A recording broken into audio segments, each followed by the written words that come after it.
CBS Sports Network is presented by Old Trapper Beef Jerky. SEC travels to the Mountain West. We've got Vanderbilt and Colorado State. Hi, everybody. I'm Rich Waltz, along with Corey Chavis, former Vanderbilt Commodore standout and a longtime NFLer. Jenny Dell will join us shortly. Been a great day of college football and evening. Late night here at the foot of the Rockies. And across the game and across the sport, we have seen a lot of solemn and stirring remembrances of 9/11. And nothing I remember more than our president at the time, George Bush, throwing out that perfect pitch right after 9/11, and that let everybody know our country was moving on. Well, in this matchup, we've got two teams who just want to forget about last week and are angry about it. Steve Addazio here at Colorado State is trying to put his personality imprinted on this team. He's got the right guy at tight end, Trey McBride. Well, he's a personality changer for your program. He was already here when Addazio arrived, but one thing you know is he will arrive every Saturday afternoon, every Saturday night with outstanding, I just think, feel for the game. McBride is a player scouts love, Rich. Now, Vanderbilt is trying to build it from the very bottom. They got beat last week. Clark Lee is the guy. He was a defensive coordinator at Notre Dame, and he's got two really good defenders, Davian Davis and Anthony Orji. Well, Davis is quick, but he has to play well at the point of attack tonight, and their coaches believe he can do just that as a team captain. Orji, his mental capability tonight, big for this defense. Not often SEC comes this way, or even Vandy. Jenny Dell, here they are at elevation. That's right. Colorado State has the fourth highest elevation of any FBS school at 5,003 feet. And I can tell you from just walking around here that playing here is no easy task, especially for a team like Vanderbilt that isn't used to playing in elevation. I spoke with Coach Lee, who said because of this late kick, he made sure that the team exposure was limited today. He also changed around the intensity of their pregame practice, but overall, he said he's not too concerned. Guys, there will be oxygen on the sidelines. Coach also told me that in week one, they didn't do a very good job of rotating players, so that's going to be imperative. And guys, it's been 42 years since Vanderbilt played in this type of elevation, so they lost to Air Force twice in the 1970s, and here we go. Well, here we go. Steve Addazio, this is year 2, but last year was not a good one. Of course, they had 8 games scheduled, and they had 4 games canceled.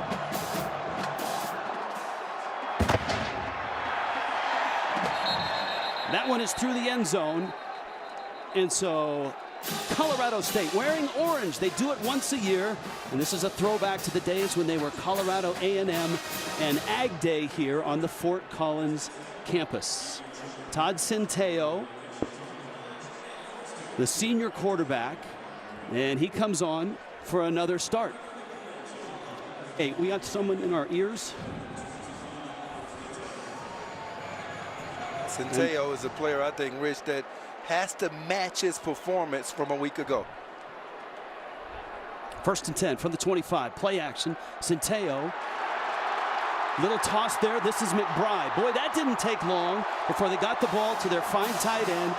And McBride out to the 46-yard line. That's their bootleg action. They're going to fake the run to Bailey, and there it is, McBride. It's off a run fake, and that's why he's so wide open. 21 yards on that pickup. Centeio can move and he can throw. They'd like to be able to do this, and that's run it. And David Bailey, the transfer from Boston College, bursts into Vandy territory. Deshaun Jerkins made the stop, 13 yards. He's running behind the right side. It's actually McBride, and then he gets a really good block from number 16, Cam Butler. David Bailey in the backfield. Again, this time left side, another big hole. And that's got to be a concern for Vanderbilt. This offensive line did not have a great game last week. But right now, they're opening some holes. We told you about Trey McBride.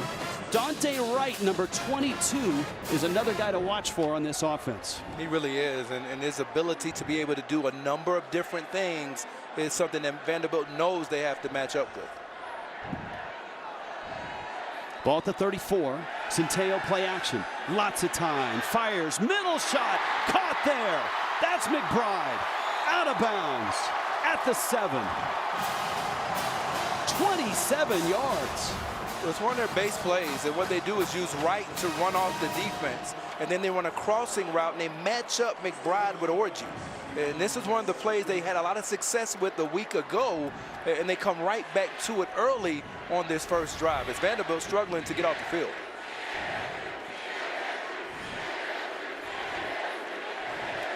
Bailey in the backfield. He'll get it, and he's hit immediately. He escapes that first hit by Christian James of Vanderbilt, and there's a flag down. There's a look at James as they'll rotate Jesse Minter's defense for Vanderbilt. They will rotate up front. Illegal substitution. Defense, 12 players in the formation. 5-yard penalty from the previous spot. Correction, half the distance to the goal. Remains first down. Well, in week 2, you want to stay away from stuff like this. Well, you got a number of different guys out here on the field. We had a couple guys running off. You can see 13 right on the field there. They were trying to get some guys off the field as well. Bailey in the backfield again. Centeo has Bailey open. Touchdown. Colorado State. Opening drive. Impressive.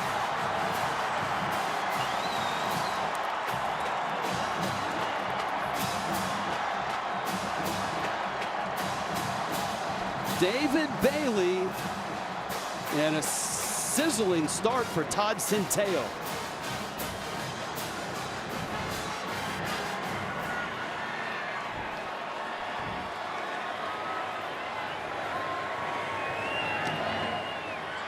Extra point, up and good. We told you Trey McBride was good, and Todd Centeo came out and showed you. Colorado State scores first, 7-0. Going 75 yards and 5 plays in 2 minutes will do it for you. And here's the score. Well, you had 2 tight ends on this side, but then you have the motion come from him, and then you're going to have this tight end go across and the other one come out, and now the running back goes this way. So you're stressing the eye discipline. Everybody's going to their offensive left, and then you have simply Bailey going to the flats at number 33 in that case. The Ricky Wright gets fooled. So when you stress the eye discipline, it's important for players to play their assignment, and that's the details of the assignment that these coaches talk about week to week. Caden Camper with a kick.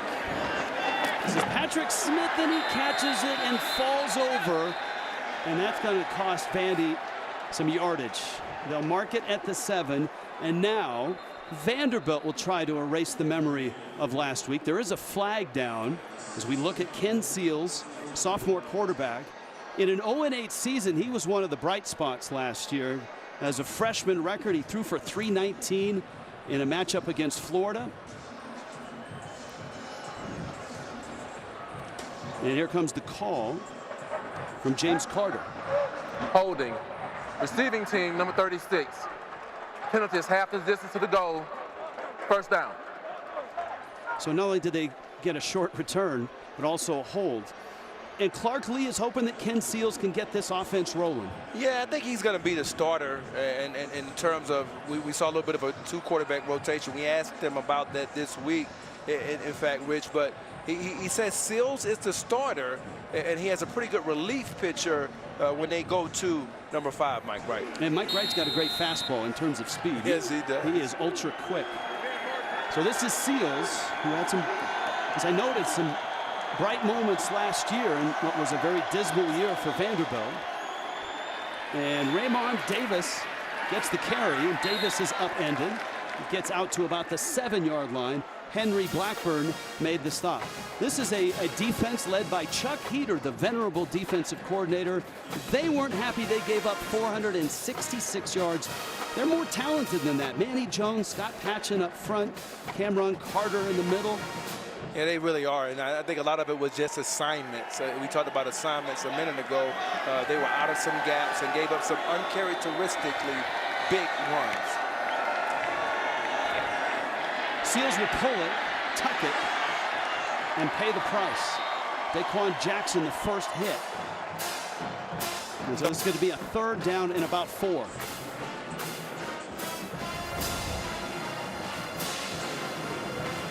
They're going to have Scott Patchen over here, number 1. He's going to come down inside, and when they make the mistake, Patchen comes back and forces the play to go inside. You know, Patchen's one of their team captain and probably one of their better overall football players week to week. 3rd down 4. Vanderbilt's first possession inside the 10. Seals has time. Sideline shot almost caught in and out of the hands of Will Shepard. And it's 3 and out for the Commodores.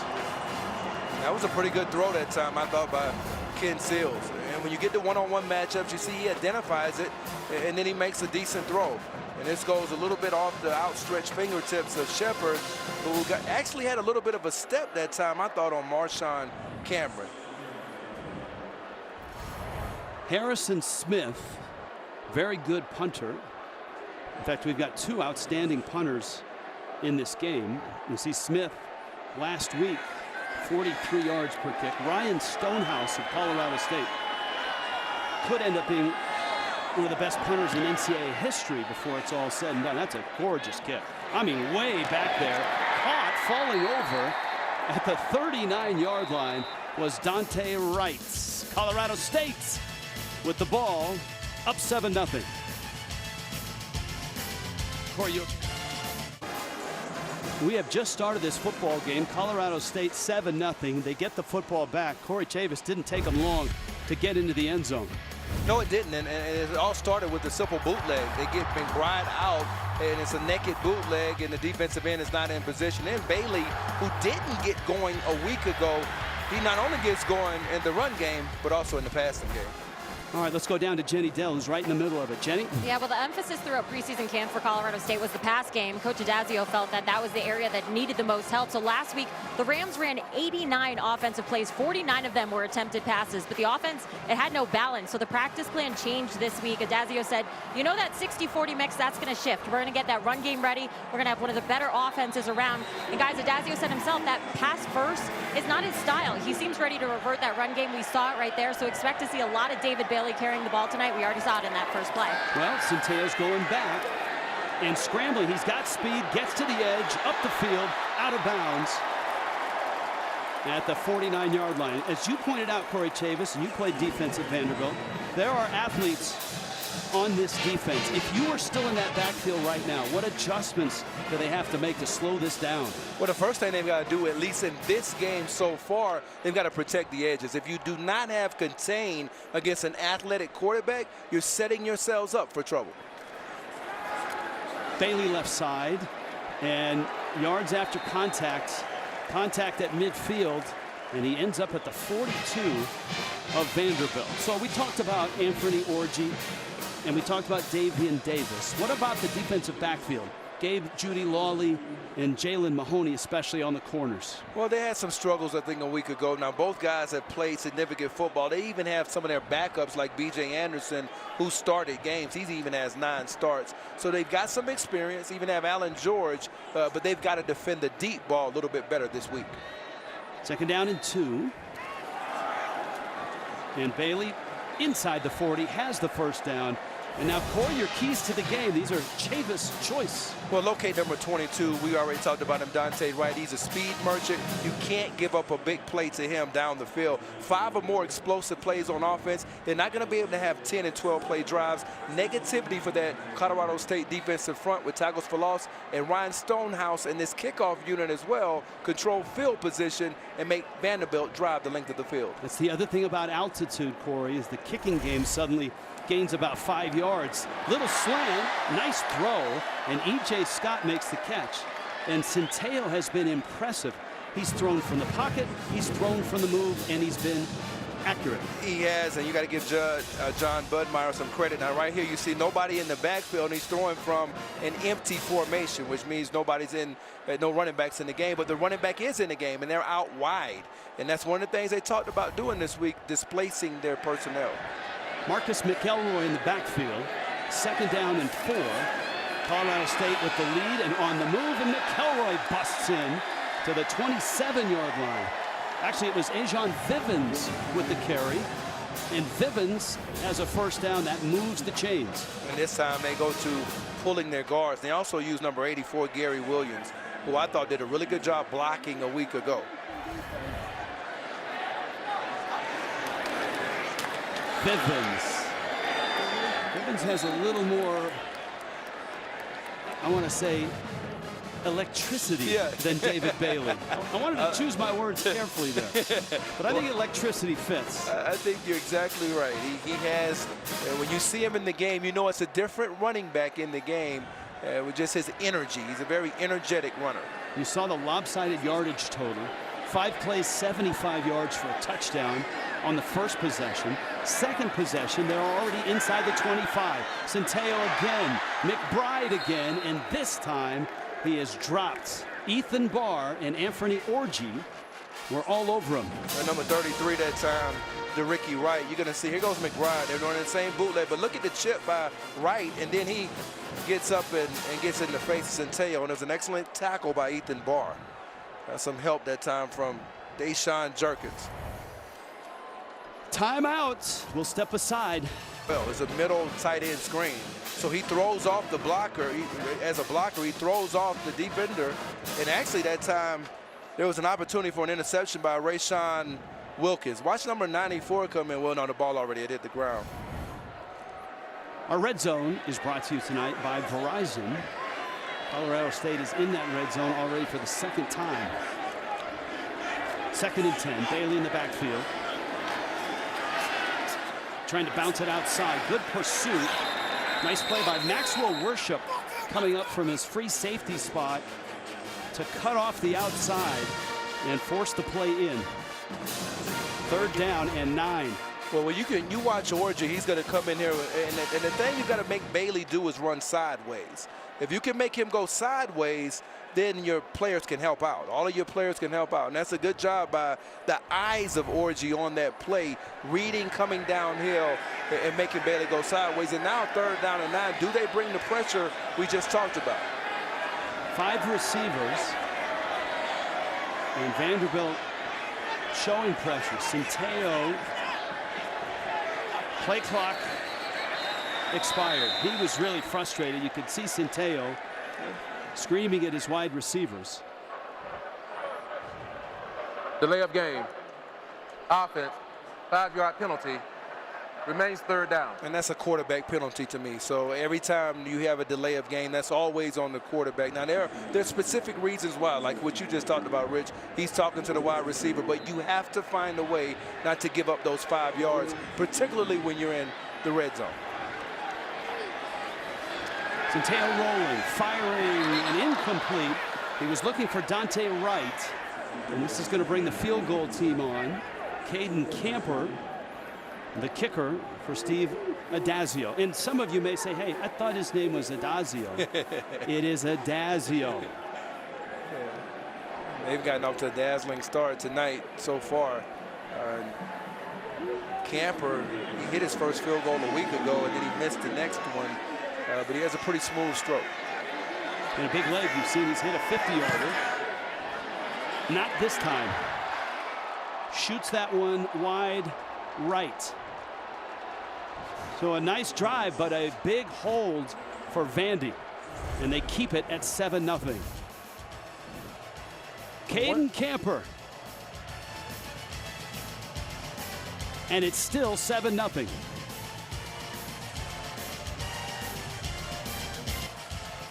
Some great NFL talent has come through Fort Collins, and they've all worn the orange jerseys once a year.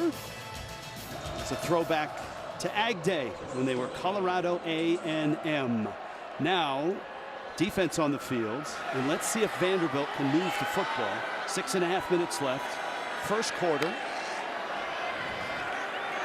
On the ground, Raymond Davis, and he's stuffed by Scott Patchen. And let's go down to Jenny Dell. Jenny? Yeah, well, 1 week into preseason practice, Coach Lee made a very important decision. He announced that quarterbacks coach Joey Lynch will be calling the plays this season, not the offensive coordinator in David Rye. That decision was about Lynch's experience as OC at Ball State and Colorado State. Coach Lee said, we played Ball State when I was at Notre Dame in 2018, and Lynch gave us fits, but Coach made it clear that the play calling is still very much a collaborative effort. More on this after the play, guys. All right, thank you, Jenny. Shotgun here. Seals.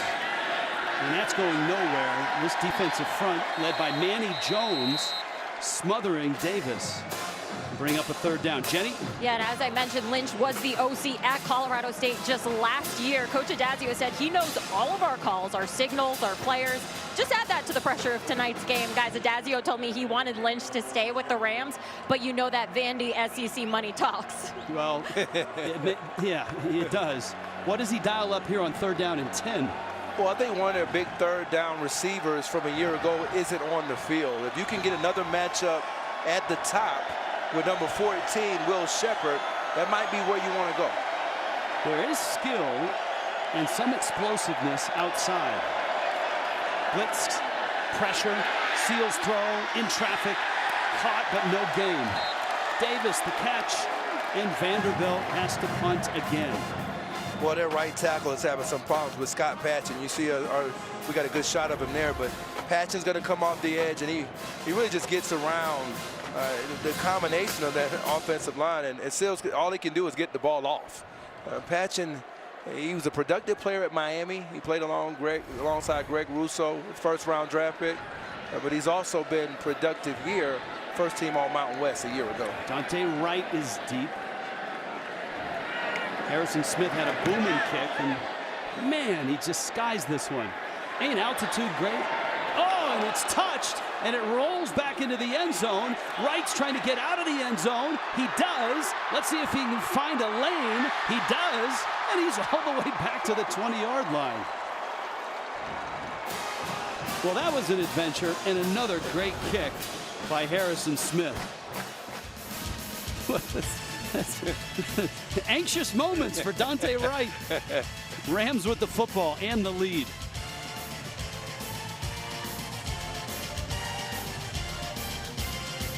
Downs today and tonight in college football. We remember all of those that gave their lives 20 years ago. I hope you had a chance to see the opening of the Air Force Navy game on CBS. Just incredibly moving sequence to open up what was a very entertaining football game. Air Force out of the Mountain West went into Annapolis and beat Navy. Ajon Vivens busts loose across the 30, out to midfield. Vivens, now that, Corey Chavis, is electricity. Yeah, you talked about, when you saw him in the game, it was a little different energy. And this time off the right side, he's following behind number 52, Adam Karutz, who makes an excellent block. And that's really what kind of opened it up for him down the field. This has been a dominant performance by Colorado State offensively. Remember, they missed a field goal with their last possession, scored on their first touch. And Vivens again, the sophomore, and he's a local kid. He's out of Denver. Fort Collins is about an hour north of Denver, right at the foot of the Rocky Mountains. And as Jenny Dell told us at the outset of the telecast, Vanderbilt and SEC teams don't usually come in this direction. Arkansas was here in 2018. Colorado State beat them. Centeo, pump fake, and out of bounds. I think right now for Vanderbilt, they've kind of just dodged the bullet. The last time they ended up missing the field goal. They drove down the field for the most part. And then defensively, I still don't think they've gotten into a rhythm in terms of being able to understand what fronts they're going to be most comfortable with defending this run game. With this formation right here, you could expect them to go to the left side. About 5 yards for a first down and 5 yards from a field goal target line. Centeo threads the needle, and that went through the arms of Cam Butler. And that's an incomplete pass. Now the question is, do you go for it on fourth down?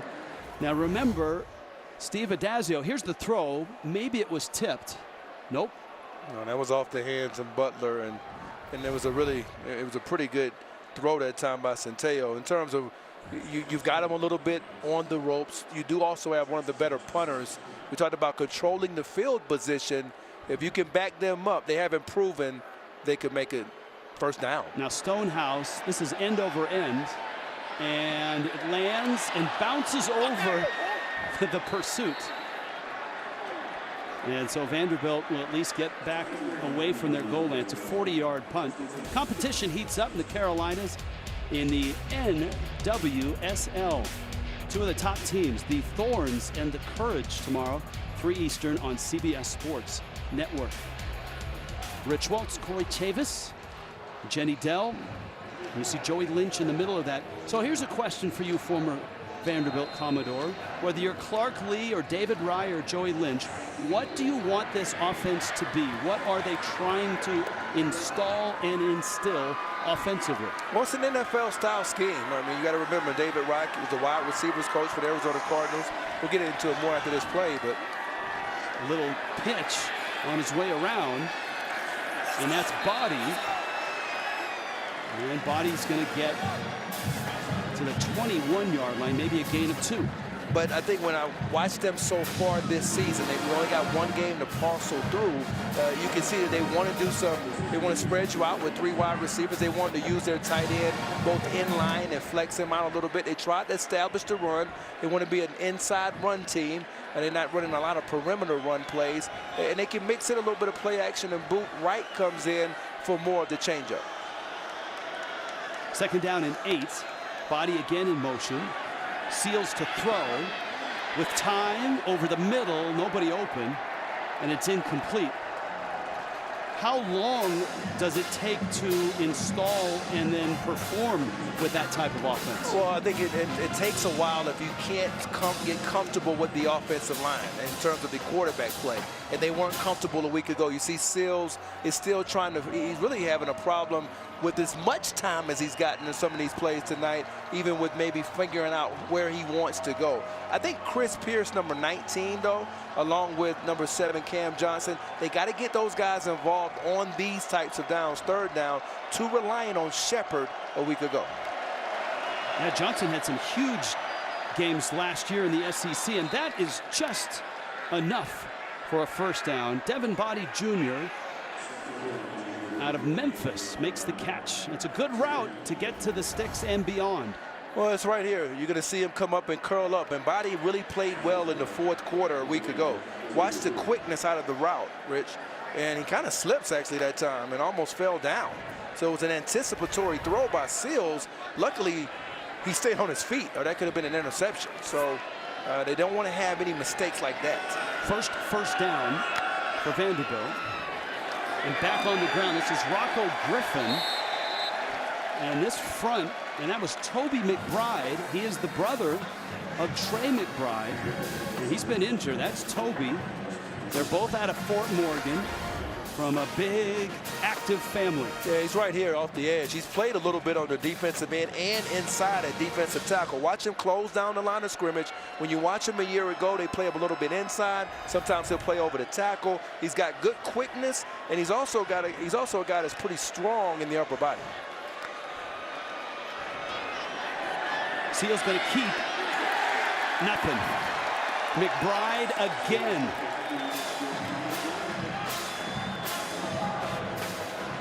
And this is going to be 3rd down and long. You got to make quicker decisions if you're Seals in the pocket.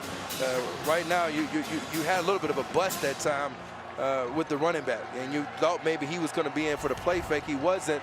You got to take off now. I mean, sometimes you've got to correct the mistakes of your offense. Certainly. Well, 1 quarter in the book. Colorado State moved the football at will, it seemed. They have just the 7 points. Joey Lynch and the Commodores offense trying to get it in gear. Faced with a long 3rd down. The SEC comes to the Mountain West. Vanderbilt, Colorado State, 7-0 after 1.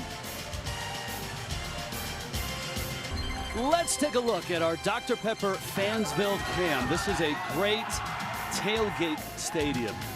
This stadium, which is almost brand new, built in 2017, is right in the middle of the campus in Fort Collins, which is a great college town.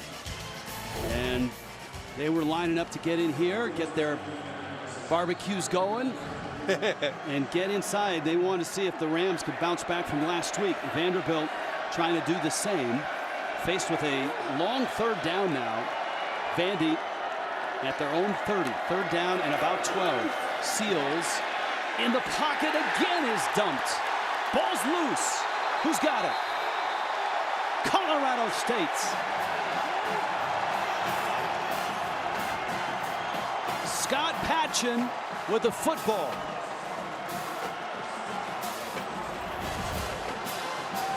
You can see the pressure from his left side, actually, and it comes from number 15, Brandon Hickerson Rooks. And then that's what enables them to get the sack on the other side. And Patchen in the right place at the right time. That caused him to step up. And then you got the sack for number 42, Muhammad Kamara. And that was an excellent play by him. He's a player that I think has tremendous upside. He's very long. They move him around a lot on their defense. And he's also good on their special teams unit. But right now, that defensive line is really just outmatching the Vanderbilt offensive line. They're not giving Seals a chance to even get balls off. In great field position, obviously.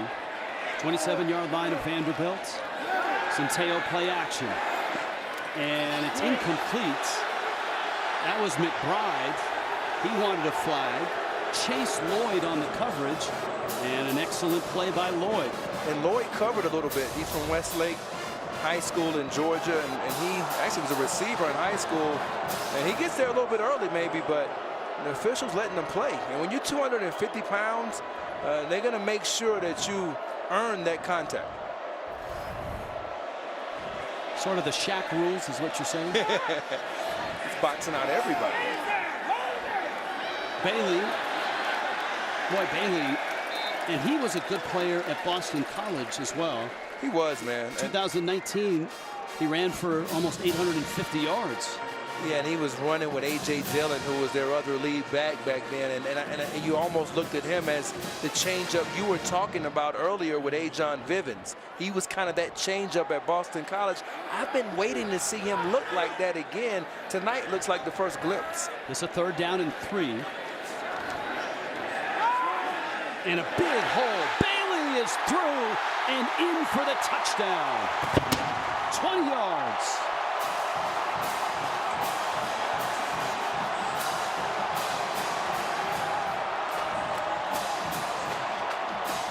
Defense leads the offense. The Kamara sack and strip. The Patchen recovery. And now Bailey, a 20-yard touchdown run.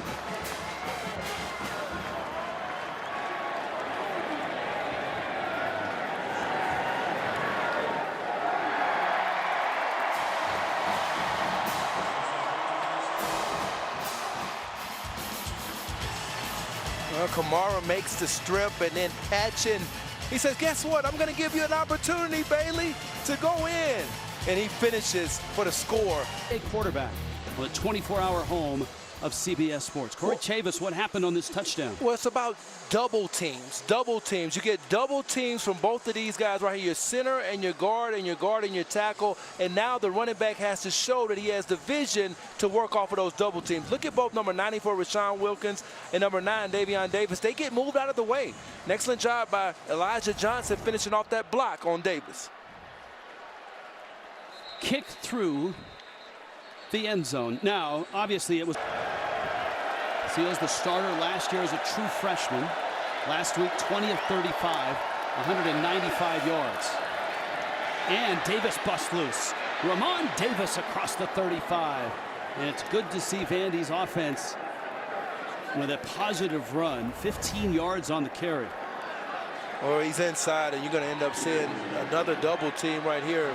You're going to get it, the block, that time for number 65, Michael Warden. Good play. And a high throw, and it's through the hands of Amir Abdur-Rahman. 2nd down, 10. Now, that's a guy that they have to get involved. Now, I think he's one of their better athletes on the football team. 6'4", 215 pounds. He excelled last week on special teams. Now, let's look at the location of this throw. A little bit high, but he had to get it over the top of number 11, Henry Blackburn. So that was the only place he could put it. Abdul-Rahman would have needed to come down with a spectacular catch to make that one. Second down and 10. Can this offensive line buy time, or can they open a hole for Davis? And Raymond Davis out to the 42, 7-yard gain, third down and about 3. Vanderbilt has 2 first downs on the night. Davis on a pitch, cuts through, has the first down across midfield and inside the 45 to the 43. Thomas Panunzio makes the stop, 14 yards for Vandy. And you got to wonder when this running game, when they were going to attempt to go to it. You get outside and you see him making a couple of people miss. Now, Davis had incredible success at Temple. Looked okay a week ago, but they've lost a lot of backs, Rich. They lost Jamari Wakefield. They lost Javion Marlowe. They also lost another guy, Keon Henry Brooks. So they're depending on Davis to be the bell cow in that backfield. Rocco Griffin in the backfield now. Seals fakes the pitch, pays the price. Manny Jones there to meet him. Here's Manny Jones out of Cartersville, Georgia.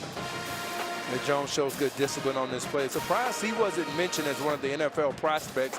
I'm a big fan of his chances at the next level. Not at defensive tackle, maybe a little bit on the edge as a left defensive end, but a very productive player for this Rams defense for the better part of 3 seasons. Second down and 11. Griffin.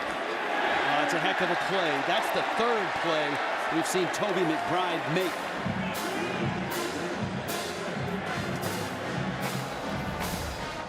Here's McBride. He's on the edge. He's working against Tyler Steen and just throws him down.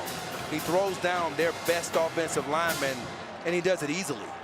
And that's what you saw from him a year ago, particularly when you watch. Injuries have been an issue. He had the back injury in 2018. He had some other injuries that have kind of carried over, lingered over. When healthy, he's another McBride who gets it done. Another in a long line of McBrides.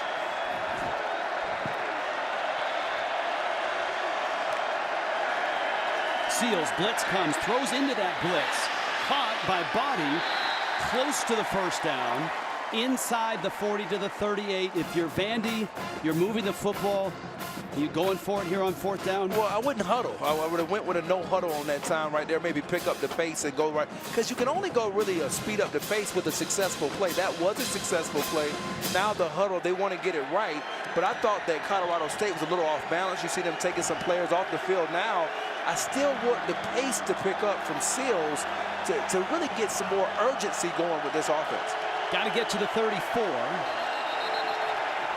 Flag down and illegal procedure against Vanderbilt. Offense, number 70. 5-yard penalty. And it's Cam Johnson on the outside. Well, there's Johnson right there, number 7. Let me see if he moves. I don't really see him move, but that was actually number 70. Yes. They called that wrong. That was Bradley Ashmore, so it was not number 7, Cam Johnson. It was number 70, Bradley Ashmore. And you take your chance. If you want to try to win a game on the road and you give up that false start, you're kind of taking the opportunities away to chip in to the confidence level of their defense. Very poor penalty in a critical moment. The star for Vandy so far has been this punter, Harrison Smith. And that one lands at the 10 and is downed at the 9. Colorado State with a 2-touchdown lead at home in Fort Collins. A Premier. Lower carbs, lower calories. Make it Premier. And by Coyote Tractors. Corey Chavis, 4-year starter at corner for Vandy, 12 career interceptions. And 97 consensus first-team All-SEC, long NFL career, a Pro Bowl appearance as well. And you dress up nicely too. and one of the great, maybe not quite as nice as that. One of the great draft experts in the game. What do you see so far in this ball game? And let's start with this offense. On a spin, Centeo gets rid of it, and this is going to cut loose for a nice gain. David Bailey with the carry. after the catch to the 30-yard line. That's a 21-yard pickup. Well, that was similar to the touchdown, right? Get him on the edge. They talked about Bailey having outstanding hands. You see him make one player miss, and really on the edge, he also makes Davis miss down the field. This is the most energy we've seen from Bailey, really, to me, in a couple of years. Even last year at Boston College, I didn't see him play with the energy we're seeing from him tonight. This is an impressive performance by him. Ajon Vivens in there now. Bailey a little bit of thunder, and Vivens a little bit of lightning. And they've been a good combination here. Colorado State looks nothing like the team last week that lost to South Dakota State. And I know South Dakota State is in the FCS, but if you ask Steve Addazio and anybody else that follows college football, that is a really good team that played in the national championship game this spring. Get up, Rick! Out of the backfield, Dante Wright in space. Deshaun Jerkins makes the stop. That's another first down out to the 47, 15 yards. Well, again, they go back to a little bit of the bootleg action, and this time Orji, he doesn't keep contained. And then Jerkins is just okay in pursuit right there. But you make a great point. Chris Oladokin, the quarterback for South Dakota State, a transfer. He played at South Florida. And then you look at even their running back, Pierre Strong. They've got a number of defenders. Michael Griffin II on that South Dakota State defense. They got a lot of NFL players on that team. Centeio going to tuck it. He's got speed, and he's got a lane. He's to the 20. Centeio, huge gain. And Colorado State approaches the red zone, 33 yards. Well, it's just an example of him, once he sees everything is taken away, making a good decision. And you have to be decisive in those moments. A couple times we've seen Seals hesitate. Orji barely trips up Centeio. Might have been 6. Last week he threw for 304 yards. He was not the problem last week. Right, not at all. I thought his decision-making was excellent in the video that I saw, particularly on third downs. Right in motion. Centeio rolling, tossing. Oh, just out of the reach of McBride, who ends up face first out of bounds. Deshaun Jerkins, the coverage. Now, you're going to see this route right here. They got McCoy running the crossing route, and then also McBride. You can see Jerkins having problems staying with him.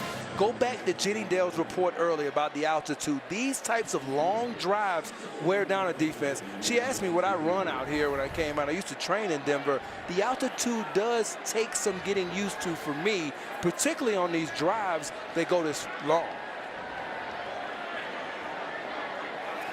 Second down and 10. And this time coming up was Maxwell Worship from his free safety spot. Guy who made 6 starts last year, Coral Springs, Florida. And a good hit there. Yeah, Maxwell Worship. He comes from Cardinal Gibbons High School. There he is off the edge. And watch how he flattens down the edge. He had 8 tackles last year against Ole Miss and making plays just like that. You were never a Bronco, but you still trained here in Denver? Yeah, I trained in Denver because I would train in New Orleans as well to go from that humidity and come up here and get some of that. I even trained over at the University of Colorado, some of their team. Centeio trying to pick his way through, and he can't escape Davian Davis. Okay, now that was an excellent stop by the Vanderbilt defense. We talked about them potentially getting tired. They've shown some heart here in the first half. You can see Davis, he's the line right here. You get him one-on-one. Now they move him to the defensive end. He's in at defensive tackle most of the game. Works off of a block, disengages, and they forces this field goal attempt by Camper, a 41-yarder. Now remember, he missed earlier from 39. Flags down before the kick was off. And that might be against Colorado State.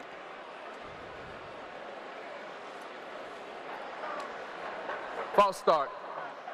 Offense, number 69, 5-yard penalty, 4th down. This is one of the higher altitudes in college football that you'll find, so 5 yards, for the most part, doesn't worry a kicker. It's over here on that side, and you get the false start that time by Barry Wesley, their veteran, who's moved to the right side, played some at the left tackle position as well. Keith Williams getting some playing time, number 77. All right, this is 46 yards now. Look at his leg strength on this attempt. He pushed it. No good. Camper has missed 2. Colorado State still has the lead. Vanderbilt looking for any scrap of momentum they can find. And maybe this is a start.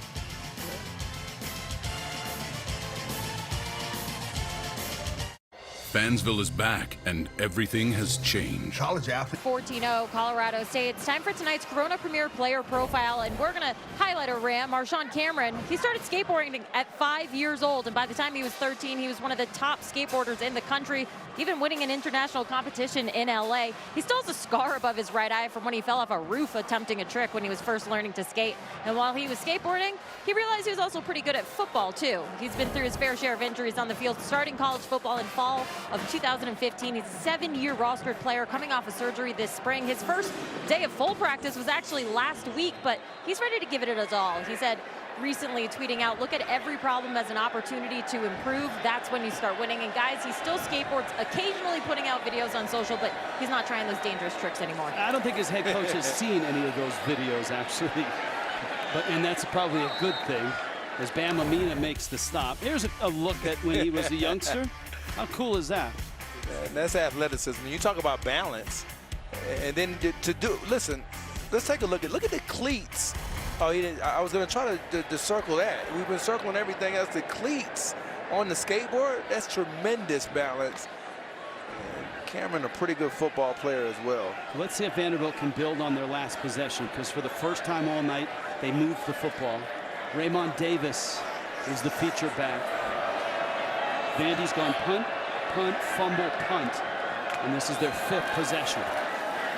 And that's Davis, it's a pitch out to Cam Johnson.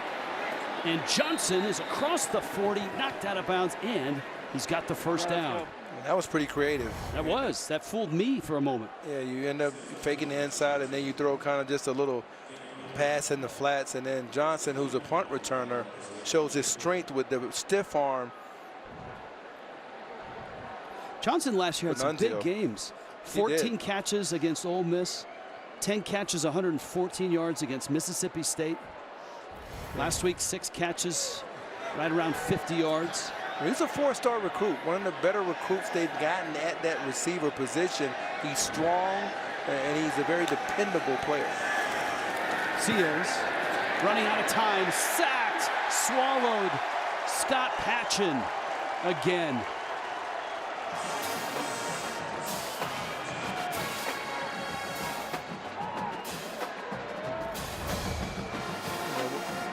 We mentioned Patchen early, and you also had Jones on the other side. Watch how they collapse.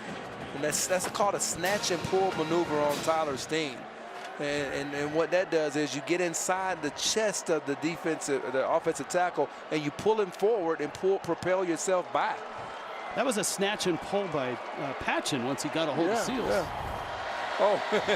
2nd down and 10. You got that right. He got that under the radar there. Little screen, Davis.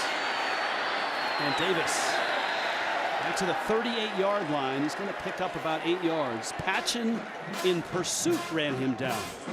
He's been all over the place. And we talked about earlier about him long-arming offensive linemen. We've seen a little bit of it all from him tonight. And we've also seen that effort that he has in pursuit. 6'6". But now for Vanderbilt, this is a makeable 1st down, 3rd and 11. He's very good, Seals, at throwing corner routes. We haven't seen that much at all. Not a lot of out-breaking route concepts so far. He's trying to set the protection up front right now.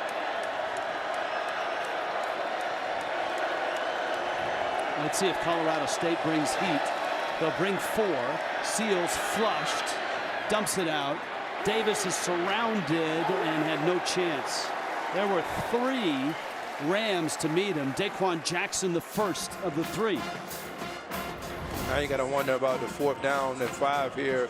They're going to go ahead and bring out Harrison Smith, who's just had a spectacular first half. But the game tackling pursuit of this defense has been impressive. You saw Panunzio come up and make a tackle. You saw him right there get some help from Daquan Jackson. And they forced a number of basically just punts tonight. Vanderbilt unable to get anything going offensively. Harrison Smith has punts of 78 and 53 yards.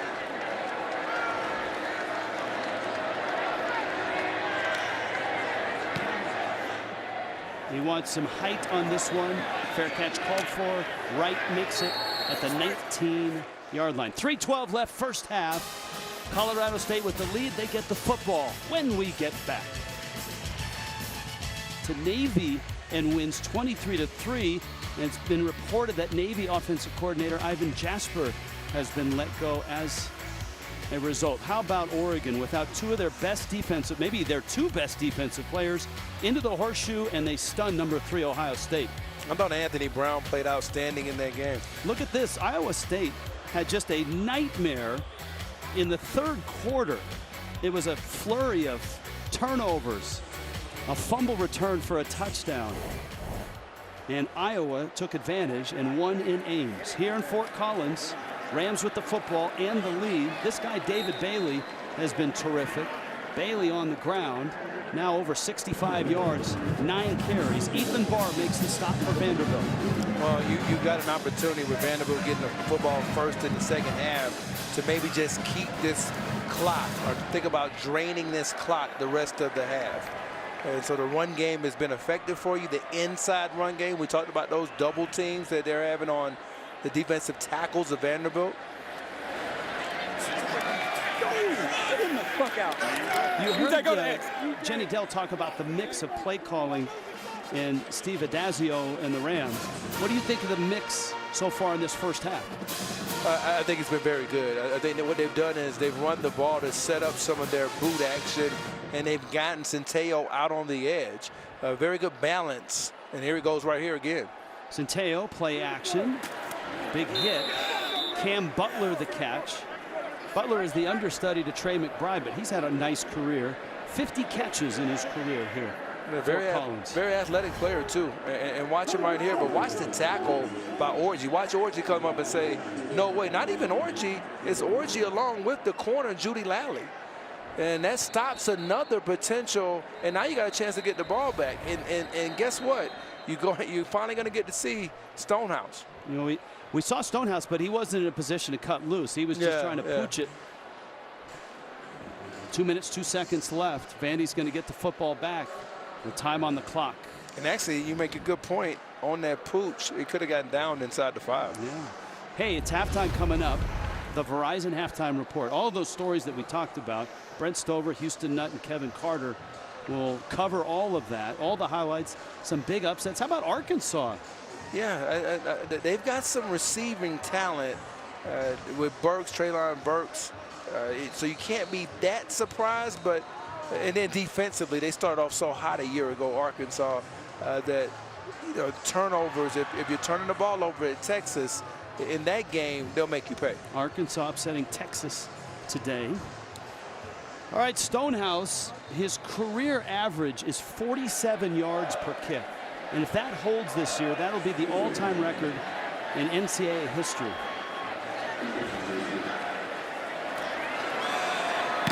And it's partially blocked. Vandy got a piece of the punt, and it rolls out of bounds. And the Commodores, with 1:57 left, Alan George got a piece of it. 1:57 left, and Vandy's got the football in good field position. It's an excellent job by George taking it off the foot without getting a roughing the kicker or running into the kicker. You're taught to just reach out with your inside arm. As you see, this is perfect technique. He reaches out with his inside arm, and he doesn't dive and force any contact. That is textbook, and you got to be happy if you're Justin Lustig, the special teams coach for Vanderbilt. Well, maybe this is the big play that Vandy's been looking for. They've got it at the 42. The offense has struggled this half. 74 total yards. 36-yard line is the field goal target line. Obviously, though, Vandy would like to stick it in the end zone before halftime. It's a good throw and catch. Cam Johnson, and a positive play, 8 yards on the game. Daquan Jackson makes the hit, and it's a hurry-up offense for the Commodores. And what about some inside breaking routes? We haven't seen much of anything inside in the first half other than one play. Movement. Ben Cox, it looked like, the right guard. False start. Offense, number 75, 5-yard penalty. Remains second down. So second down, and now instead of 3, it's second down and about 8. And 8 penalties a week ago. Have to eliminate the pre-snap penalties to give yourselves any chance. Davis in the backfield. Seals is 7 of 11 for 52 yards. Blitz comes, flushed, and fires it out of bounds. Pierce was in the vicinity, 3rd down. So you've got a little bit of a problem right now in terms of your offensive line matching up with their defensive front. You're going to have to go with something quick, maybe a screen, try to get something. You have to let somebody try to get some yards after the catch. If not, the quick slant. You got to be thinking quick passing game right now if you're Vanderbilt. 3rd down 7. Seals, there's the quick throw and catch. That's Johnson, has the 1st down and is spilled off his feet at the 38-yard line of Colorado State. Clock stops with a 1st down. Here's a quick slant. They have ran a little bit of a line game that time from Colorado State. The defensive end comes inside. Defensive tackle goes outside. Seals gets rid of it before they can get there. Seals again, this time with time. This time deep and overthrows Shepard. 2nd down and 10, 59 seconds left. We'll give Rashad Ajayi good credit on this play because he forced him inside. So Seals is expecting the receiver to be outside. He takes an inside release, and now you're not where the ball is thrown. So it's not always the quarterback's fault. A lot of times people don't understand the receiver takes the wrong release because the cornerback forced him to. You saw Joey Lynch. He was the offensive coordinator at Colorado State last year, calling plays for Vanderbilt as a quarterback coach. Fired to the sideline. It's Johnson again. That might be a late hit. And he's out of bounds, and the flags go down. Johnson, with the toughness of Johnson, showed up on that play. Tywan Francis on the sideline. And I'll be honest, it's tough to gauge where you're at if you're Francis right here. You got to try to pull up. But Francis, he plays so hard. After the play, personal foul, unnecessary roughness, late hit out of bounds, number 8 of the defense. 15-yard penalty from the end of the run. Automatic 1st down. It's a big penalty, Rich, but I tell you what, Francis, he's a guy, he gets me excited. You want to talk about I get a little giddy when I'm up here. Wham! I mean, I just love the contact. He has an affinity for contact. You have to have that as a safety. You got to love the way Francis plays the game. In field goal range, but thinking touchdown. Well, you got 2 timeouts. You can even run the ball here. Don't forget about the run game if you're Joey Lynch. Seals, another quick throw. Back shoulder, and body couldn't hold it. The ball was there. Oh, it was an excellent throw. And those are the throws you saw in his first career start against Texas A&M. You watched that game against Texas A&M a year ago. These are the types of throws the Texas gunslinger was making. Right on the money and a drop from body. Right on his body, on his shoulder. 2nd and 10, 51 seconds. You got some room in here, though, if you're Seals. You got to take advantage of that. Seals, pump fake, fires, caught, touchdown! Yeah! That's Pierce. 20 yards, and Vandy sticks it in the end zone. That's a good drive by Ken Seals.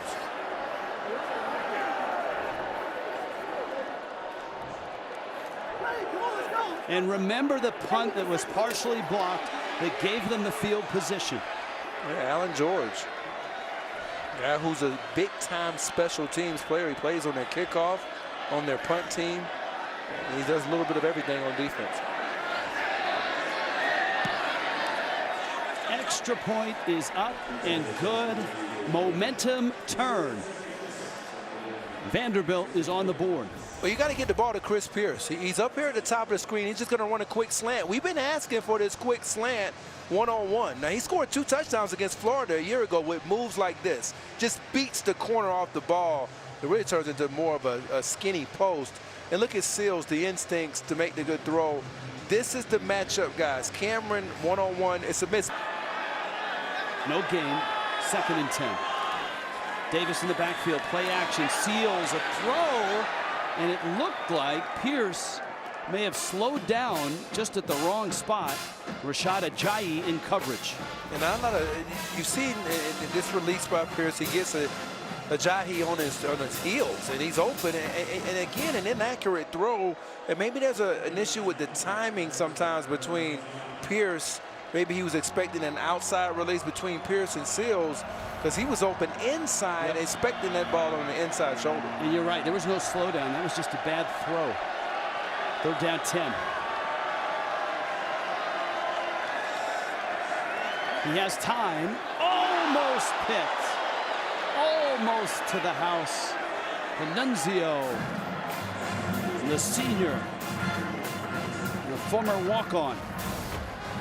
Well, this is what you're looking for. In your end zone coverage, he's a hook defender, and so he has to take that away, and he's looking at the goal post and not looking through the ball. He's a former wide receiver. And that has to shock everybody that he dropped the ball. Maybe that's why he's playing defensive back. I don't know, but that could be right. He's a heck of a player as a gunner on their punt team as well. Harrison Smith. Another high booming kick for him.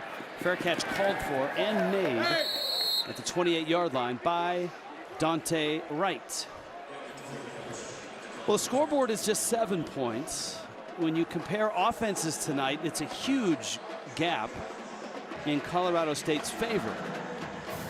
The 2 missed field goals obviously hurt, and then Vanderbilt gained momentum at the end of the first half. They've played a little bit better as they've gotten closer to the red zone in some of those instances, but they've had almost a bend but don't break philosophy, but it's kind of tough to say that when they're running the ball. Centeo pulls it. It is across the 30 to the 32. That's a gain of 4. Remember the first drive in the first half, Colorado State in 2 minutes went 75 yards on 5 plays, and this is their first touch of the second half.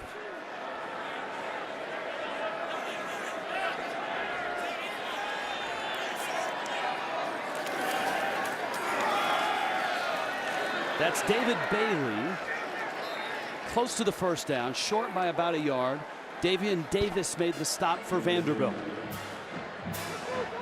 In a hurry-up offense. Bailey in the backfield. Centeo is going to keep it. I don't know. I don't know if he got enough. He's right near the stick. That'll be an interesting spot. Well, they're going to say, the officials will say, he had enough for the first down. It certainly looked like they got enough of a push inside.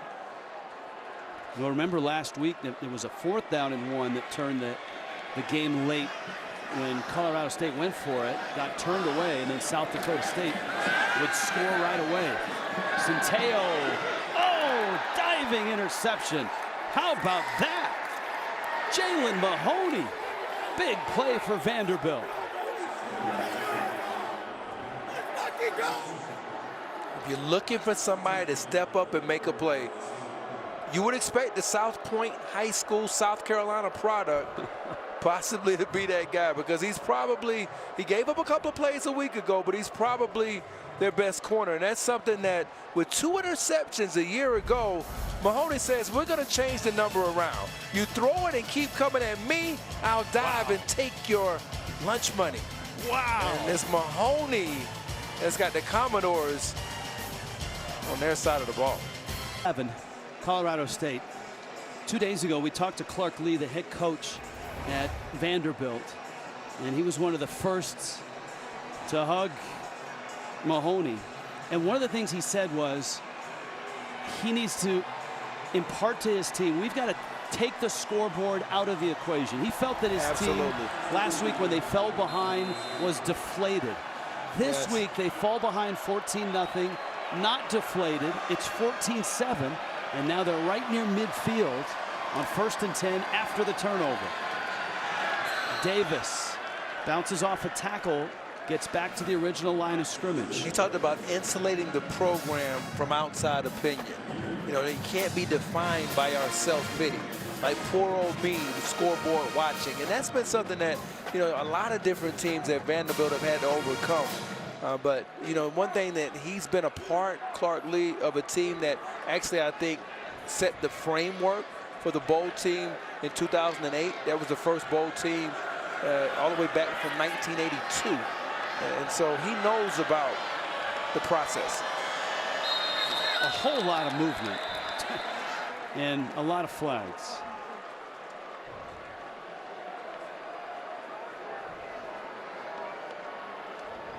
And they try to sort this out. This is False start. Offense, number 65. 5-yard penalty. Still second down. from referee James Carter to Jenny Dell. Jenny? Yeah, we're just updating you on Marshawn Cameron. He had an ankle injury at the start of fall camp, a rotator cuff injury in the spring, had surgery, and just got back last week. As we saw, he was helped off the field into the injury tent. He's now doing running drills on the sideline. His helmet is back on, but guys, the Rams are very thin at defensive secondary. You got to look at Logan Stewart, who had ankle surgery in the spring. Henry Blackburn is banged up. Looks like he's wearing a soccer pad, and Linwood Crump is now out for the season, so they definitely need him back. And right now, that secondary, nice job, Jenny, gives up a 10-yard toss. Third down here. Quick screen. Johnson is hit, and he is short. And the ball's loose, but it's covered. Yeah, now you got a decision to make, and I think they're going to go for it on this fourth down coming up now. There's a pretty good tackle that time by Francis, a guy we've mentioned quite a bit. And really, Schoenwald just made a very alert recovery to keep this drive alive. And here we go, fourth down. They're going for it. Quick throw, caught there. Johnson in traffic. First down, Vandy. And the quick passing game has worked. And if you're going to go to a dependable receiver as Johnson, watch him run the slant. He's not afraid of contact. See how he spun away from the hit right there? That's having a spatial awareness that's tough to find. He does a good job in traffic. Davis in the backfield. Seals will toss it out of bounds, trying to avoid the sack. Unfortunately, he didn't avoid the contact. He got popped pretty good. And that's from a player, Tavion Brown, who plays off the edge as a stand-up. He'll match some routes. He plays a right guard on their punt team. Tavion Brown is a pretty active player for them and somebody that I think is going to have a pretty good season for the Rams. Second down, 10.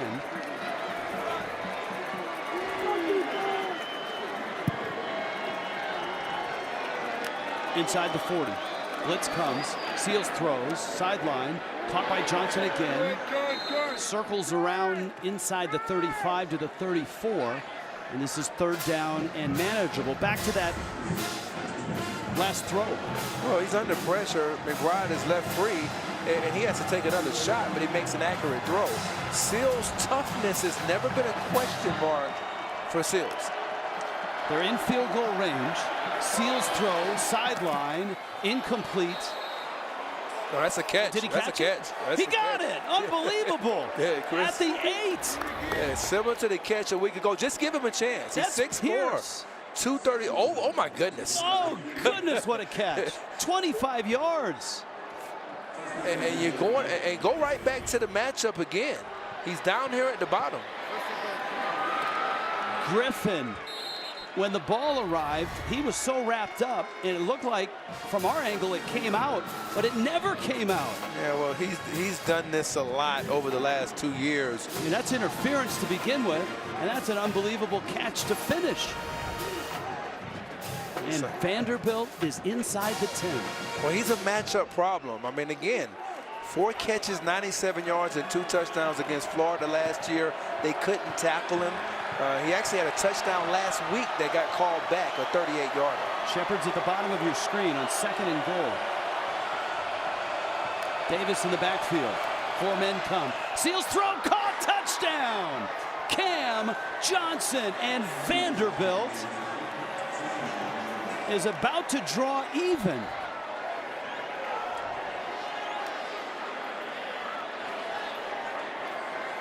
And Ken Seals on the money. That's a good route.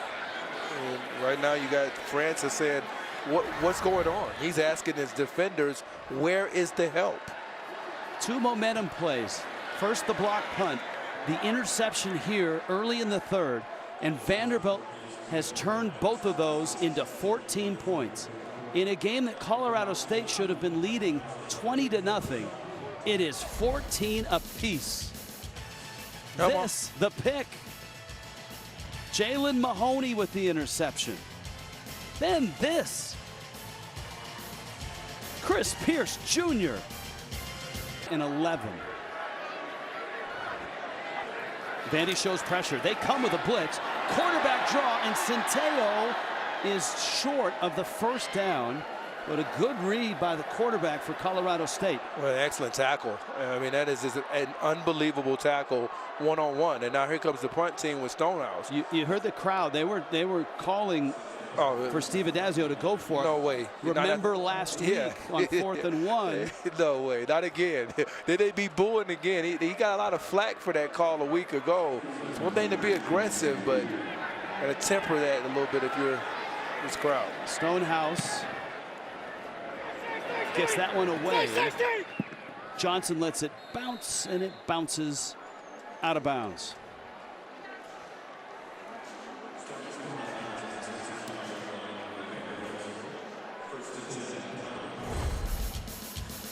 Commodores and Rams. Yeah, it's a tight one. Yeah. Hey! EJ versus your other senior on the other side, a matchup nightmare for a lot of opponents. And then Mahoney with an excellent play to set up another veteran in Johnson. And Clark Lee, you can see the poise on the sidelines, but he's not going to get too excited. He knows there's a lot of time left in this game, but what a job by his team fighting back. Yeah, no self-pity, he told us. We can't in this program have any of that. And no woe is us again. And to their credit, they fell down 14-0, and they were thoroughly outplayed in the first 15 minutes of this football game. It very easily could have been 20-0 or 28-0. Yeah, he talked about stripping it down to the studs and building it from substance. And when you down 14-0 after losing to an FCS opponent the week before, you might have to strip it back down to the studs in practice. And that's probably what some of the tough conversations occurred for this team during the week. And Seals has kind of embodied that tonight. That mental toughness, hanging in there, not letting it affect him. And that's Pierce, who's made an unbelievable catch. Is he inbounds? He is. He's made another one. His body control is incredible, Rich. And it was something that showed up a lot last year. Now he's got Cameron's hurt, and it looks like he's a little bit injured. And look at the toe tap, 2 feet down, and he's auditioning for the NFL early. That's 25 yards on that catch. How did he stay in bounds first on the route and second on the catch? And they may review this to see if he indeed was out. The ruling on the field is a completed catch. The previous play is under review. That's a good review because he's going to have to, he's not forced out. I don't know if he stepped out, though. I think and that's what I'm talking about. You see how he let his body die along the sidelines? He let his body go limp. And the toes, I think, touched first. Yeah. See, they're going to have to look and see if that left foot was out of bounds first, though. Ooh, I don't know. That's going to be tough to overturn. The original call holds a lot of weight, which was complete pass. So I think they may be looking at whether or not he was out of bounds and came back in and was in the first to touch it. I'm not sure. I'm not sure if it's that they're looking at, because you can't come back in and be the first to touch it if you're out of bounds. And so, maybe they're saying, did he get 2 feet down? I think that's a catch. One thing is apparent, and Vanderbilt may not have a deep threat, but they are exploiting their size against the defense of Colorado State. No, you're exactly right about that. And that was a little bit of a double move that time, Rich. And I think that was clean from this angle anyway. And here again, did he step out of bounds before, right there, that right foot? Did that right foot step out of bounds first? I don't know if you can tell definitively. I don't think so. After review, the ruling on the field stands. It's completed catch for a first down. And of course, stands means they can't confirm the call, thus they can't overturn it. There was not enough to overturn it, and there wasn't enough to confirm the call either. You know what's interesting about Pierce? He's a guy that comes from, in terms of his background, that's 236 pounds. To have that kind of body control is rare. I think they have to understand he's a difference maker. He's a 6'4". He's like a hybrid tight end wide receiver. Inside catch there, Shepard. The heck with the running game right now. The quick strike passing game for Vanderbilt is rolling. Well, this is a good route. They're playing a little bit of a zone, and it was a good downhill tackle by Blackburn, but yards after the catch for Shepard. And remember, we talked about going to the quick game to protect this offensive line, which basically you haven't heard much from the Colorado State defensive front because they've sped up his drops. And remember, Shepard's a big receiver as well, 6'3", 200. Davis in the backfield. Colorado State on their heels. Vandy on the move. Another short throw, another nice catch. Shepard again. 11, 12, 14 more yards. And they found a mismatch outside. And right now, Cameron's struggling. And so they're kind of, a lot of times coordinators will find that one weakness. Just keep going back to it. It's Cameron again, one-on-one. You've gone at him 3 or 4 straight times. Davis on a pitch. Gets to the edge and gets to the 15-yard line. That is a 6-yard gain. Our red zone is brought to you by Verizon. Vandy didn't sniff the red zone early in this game, but they've been in it a few times. They've got a couple of scores to show for it. And this, to me, goes back to the original report by, again, Jenny, about that altitude. A lot of times with altitude, you begin to get more used to it as it goes along in the game. And you can tell now, I think they've even gotten Colorado State on their heels a little bit. Second down and 3. Seals, blitz comes.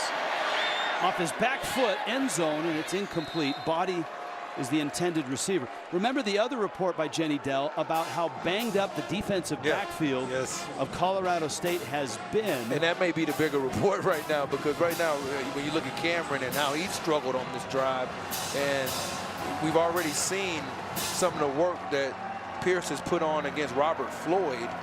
So how much can you protect your secondary if your defensive coordinator, Chuck Heater? Third down, 3. I think they got some room inside again over the slot. Griffin in the backfield. Seals another quick pop, and it's caught right at the stick. It's Body, and he falls forward for the first down. This is going to be inside the 10. This is going to be 1st and goal, Vanderbilt. It was a good quick read. I think the 3-step passing game by Joey Lynch and David Rye, they've done a great job of going to that here in the second half. Griffin on his feet, lunges. I don't know if he's in. He's not. They mark it inside the 1. That's a 9-yard carry by Rocco Griffin, the sophomore. And a quick snap. And it Seals, and he's in. Touchdown, Vanderbilt. What a complete turnaround by Vandy in this football game. You know, I think that if you're head coach Clark Lee, this is what you wanted. You wanted to get behind. You wanted to find out what your team was made of. And right here, Ken Seals, he's been behind. He's accounted for all 3 touchdowns, either rushing or passing. And he's taken some hits in this game. We saw it early, but he stayed the course. And I think that's what Clark Lee wanted to see from his football team. And it has to start with your leader at the quarterback position.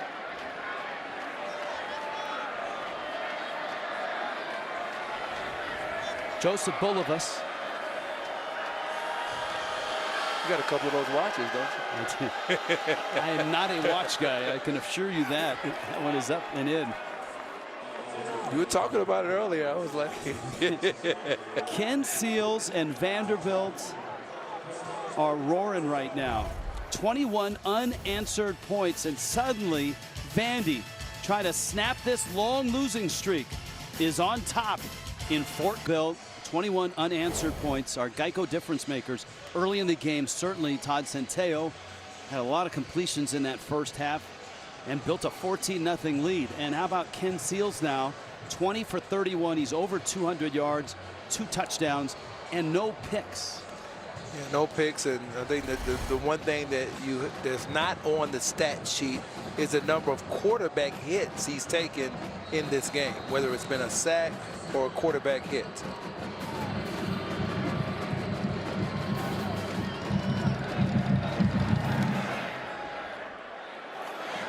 End-over-end kick into the end zone. And Panunzio goes to a knee, and we go to Jenny Dell. Jenny? Yeah, an update on Rams wide receiver Dante Wright. He needed help into the injury tent, and then he was emotional walking out to the locker room with a towel on his head. From what I could see, they were looking at the leg. And Vandy defensive coordinator Jesse Minter said Wright was a focus of their game plan because he can take the top off the defense. So this could be a huge loss for Colorado State, guys. That's a great point, Jenny, because now Colorado State is playing from behind for the first time tonight. And you see the yardage this quarter. Huge win for Vanderbilt. Kind of a sidearm throw. Bailey the catch. A one-man gang. Bailey is out across the 35 to the 37. That's a 12-yard throw and catch. Got a chance to capture Centeio on the edge. Look at the arm angle by Centeio. And then you have the missed tackle by Chase Lloyd. And seems like there's somebody down. I think that might be Lloyd, who we just alluded to. It is, the sophomore. Now, that was David Bailey has made a lot of players miss tonight. I probably counted 10 missed tackles. And here's another example. Look at the stop and start for the 240-pounder. And then he goes right past Maxwell Worship. If not for Orgy, he might have been in the open field again. He really fits the offense that Steve Adazio had at Boston College with guys like A.J. Dillon and Andre Williams, the big, bruising 235, 240 guys that even linebackers can't bring down. Yeah, you make such a good point. And I think part of why you wanted him here is because you know that if you're building a mentality, the way he runs fits the blocking schemes. So where do you go now if you're Colorado State and John Budmeyer, their young offensive coordinator, without Dante Wright, who's a dynamic weapon? You still have Trey McBride, the tight end, and obviously Bailey is a weapon. Well, I think you're going to have to get now, I haven't seen Ty McCullough much. He had a bunch of drops last week, but he's talented. And so that's another guy you can go to along with Jordan Kress. Centeio will keep it, and he's across the 40 to the 41-yard line. Michael Owusu, the senior out of Oxnard, California, made the stop for Vanderbilt. Second down and 6. 5 minutes left, third quarter. Centeio, little option, pitch, Bailey hit, and he does not go down on the first hit easily. Orgy the stop. B.J. Anderson, I think, was the first hit. Yeah, it was B.J. Anderson. And watch him come up right here, and he delivers the Anderson. And he says, no way. He said, I've got my 4, and here we go again with the hurry-up pace. Movement flags. This was third down and a yard, and that's obviously going to change. False start. Offense, number 53. 5-yard penalty. Remains third down.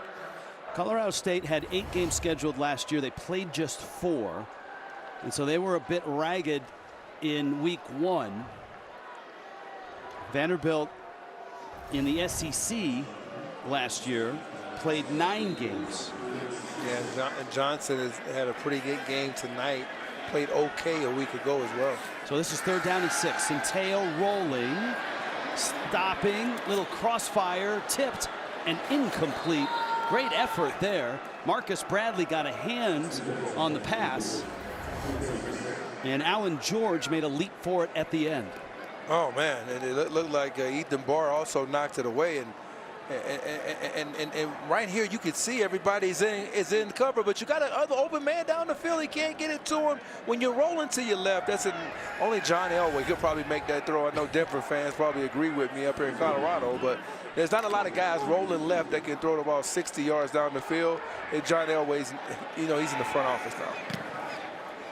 Stonehouse punt. Fair catch called for by Johnson. They'll let it bounce, and it takes a Vandy bounce. You want NFL. You'll get NFL, my friend. NFL on CBS regular season kicks off. Fantastic doubleheader. Early action. Steelers and Bills. Jets take on their former quarterback. 2 of the game's best young QBs, Mayfield and Mahomes. And it all gets started with JB and the guys on the NFL Today at noon Eastern. And we'll see you tomorrow for that. The NFL on CBS. Joel Dreesen, longtime NFLer, former tight end for Colorado State. Played for the Broncos, among others.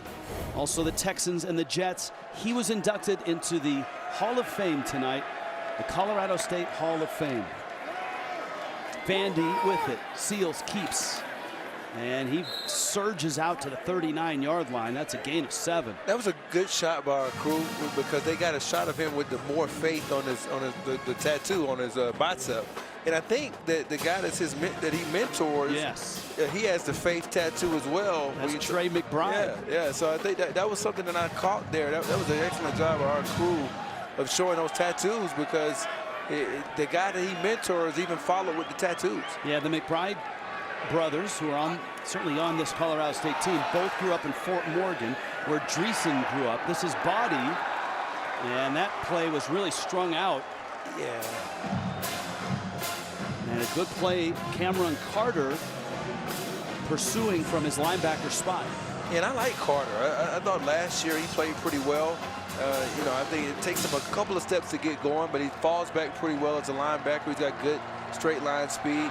And now here on 3rd down and 2, the quick passing game, the quick slants, they have not done anything in terms of defending those here in the second half. Griffin in the backfield.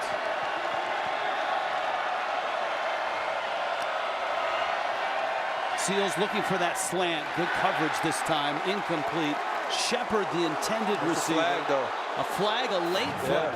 Yeah. And he grabbed him around the waist. Marshawn Cameron. Yeah. The flag is at midfield, and this should be a 1st down. Now, if it was tipped, then that flag, they'd have to pick it up.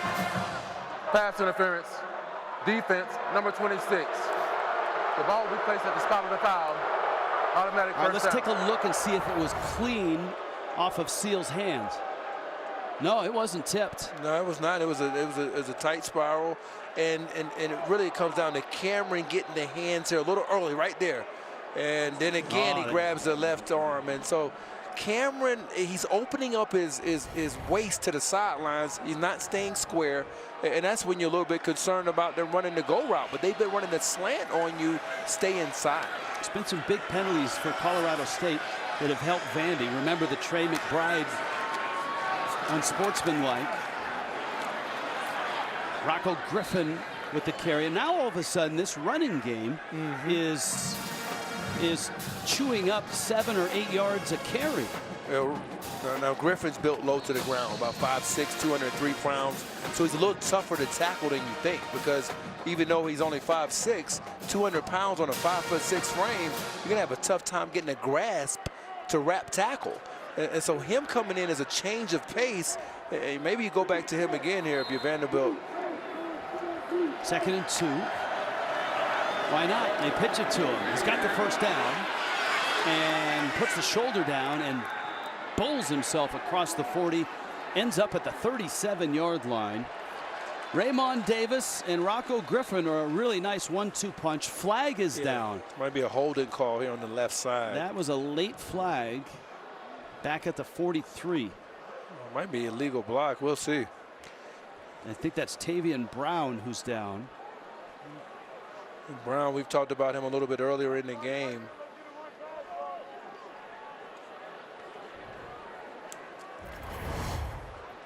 So here's Brown, and that's an illegal low block. You can't do that many yards down the field. And that was by Schoenwald, and he kind of got it from the side. And you'll see the angle that he takes here. And they're trying to get those blocks out of the game as much as possible. And you have to have those blocks in terms of straight on if you're going to go low, not to the side.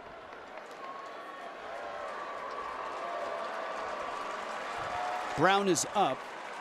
It's dangerous for a defender trying to defend against, try to protect your legs. During the run, personal foul, illegal block below the waist. Vanderbilt, number 10. 15-yard penalty from the spot of the foul. Remains 2nd down. That wipes out a nice gain, and it costs 15 yards. And penalties have been a huge issue for Vanderbilt through 2 weeks.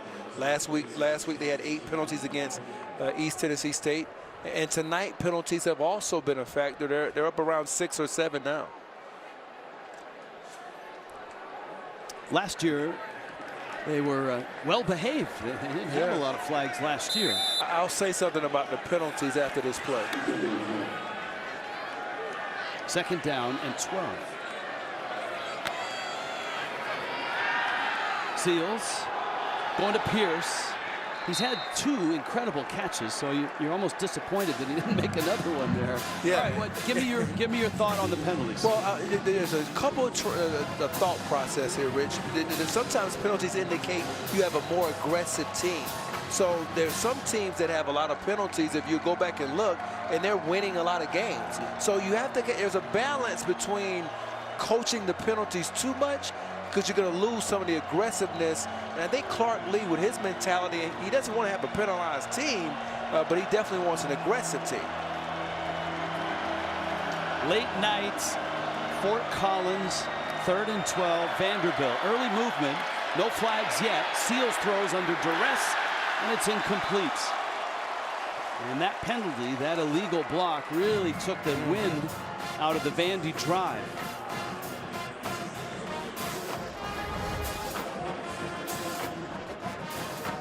That's a much better job by their tackles. You see the tackles, they're giving him a pocket. Now, late in that down, Kamara, he got inside of Steen, but Steen has settled down. Remember, he got beaten a couple of times early by Patchen, and they were off balance. But those tackles have settled down as the game is going on.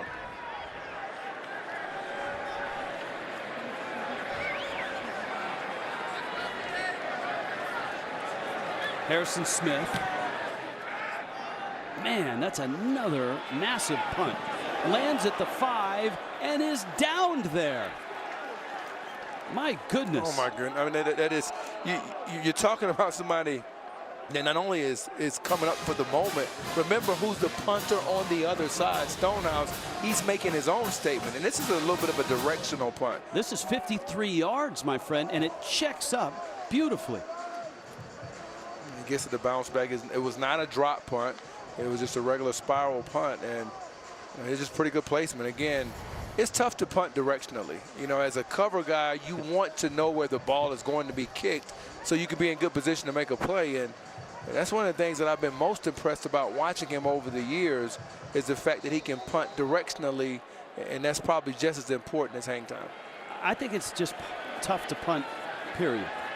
You're right about that. Directionally or non-directionally. And golf. And this Vandy, you know, it feels like the Vandy defense has fed off of the offense. And when the entire momentum turned, of course, there was a great interception by Mahoney. But suddenly this defense is playing with a little swagger and a little confidence. And if I'm Colorado State, I'm going to make sure that confidence is real and not fabricated. Keep running the ball. 2nd down and 9.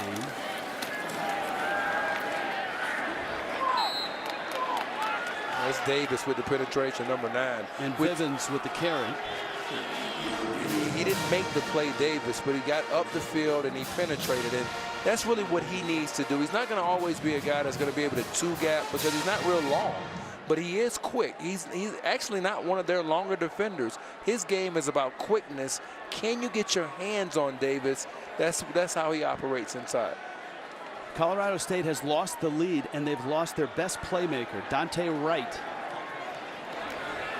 Centeo under pressure, had to throw it early before the break of E.J. Scott. B.J. Anderson on the coverage, and the Vandy defense is really in the face of Centeo. You're looking at the coverage, but it's really Elijah. That's a great jam outside by B.J. Alexander, but B.J. Anderson, excuse me. But look at the length of McAllister. That's what we were talking about in the open. 6'6", 261 pounds. He had a very good 2019 season. He caused that incompletion rushing off the edge. Colorado State really needs Ryan Stonehouse to get into one here. And he does just that. Look at that kick. My goodness, big roll all the way down to the 10. It's picked up there by Johnson, and he's captured immediately. That is an All-American punter. That is 81 yards. Wow. That's incredible. And you talk about a spiral punt. This is another spiral punt. And just distance. We're talking about 74 yards of just distance. I mean, that's very rare. I don't care about altitude. Don't give me that. And when we talked to their coach, Coach Adazio, he said that he coached one of the best punters in the league right now, Brandon McManus. And he said he was an elite specialist, but he said this guy is the best he's seen. And when you're producing the way that he has, and you show this type of leg strength, he's a draft pick. He's also a legacy. His dad was a great punter. His uncle's great punters. Dad Paul, uncles John and Jeff. The Stonehouses. Tavian Brown back in. That's good to see. He makes the stop. Vanderbilt with the football. Deep in their own territory, but this is a much different game than the first half. Vanderbilt was down 14-0. 4 quarters to this one. And Vandy right now trying to end this long losing streak. Big plays on offense and defense. You're watching college football on CBS Sports Network.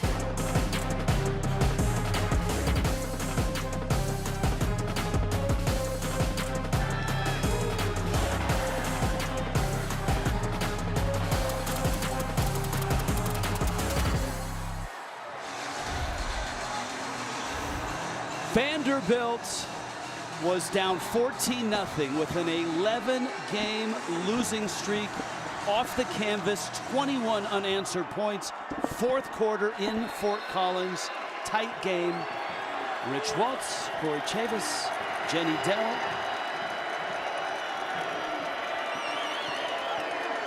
Commodores with the football, 2nd down and 10. Ken Seals is back, down the sideline, flags are down. Shepard, the intended receiver. Marshawn Cameron in coverage.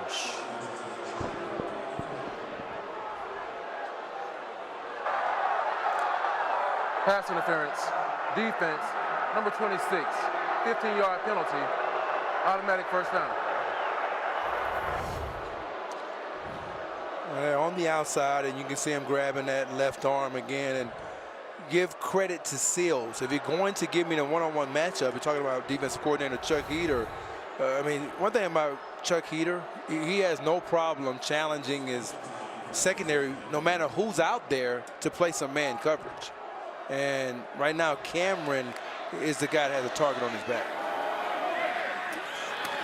Lamont Davis is hit. Remember what Clark Lee told us 2 days ago. He felt in the first game, when Vanderbilt felt behind, the entire weight of the losing streak and the woe is me just swallowed up his team. And this week he talked about, look guys, we can't take the scoreboard, tear it out and throw it out of the stadium. We can't play to the scoreboard. If we fall behind, we can't look at that as a hole that we can't climb out of.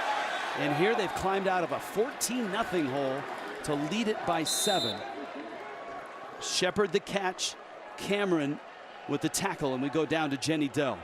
Well, guys, for folks that are at home, the canvas chaos just happened. So at the start of the 4th quarter, they turn off all the lights in here and everyone goes wild. Music is playing. But let me tell you, the Vandy team was loving it. They were dancing around, having a blast, kind of playing around with the Rams fans. It really is re-energized down here.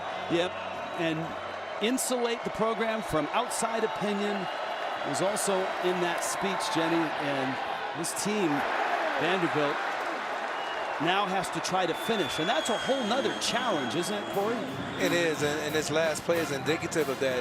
That was a play where you sit down in the zone, and against the zone coverage there on 3rd and 2, Seals is expecting Johnson to sit it down. He runs it like it's against man. So they're not on the same page, and you had a makeable 3rd and 2. Remember, it's just a 1-score game. You can't give away opportunities like that to a Colorado State offense that knows it can have success against your defense. It's been a great night for punters. Harrison Smith is averaging 48 yards a kick. That one almost was blocked. And it lands out of bounds. Colorado State down 7, gets the football. When we return to Fort Collins. First Navy matchup, that was just terrific. on CBS. And here we are, late night in Fort Collins. Vanderbilt has a 7-point lead. Todd Centeio of Colorado State. That ball's deflected. Was it caught? Was it intercepted? No, incomplete. As Rashawn Wilkins couldn't get it before it hit the turf. And this is a Vanderbilt team that has lost 11 in a row, fell behind early, 14-0, was dominated in the first half. Colorado State missed a couple of field goals, and now Surge just had a chance to pick that off. Another tip by Davis.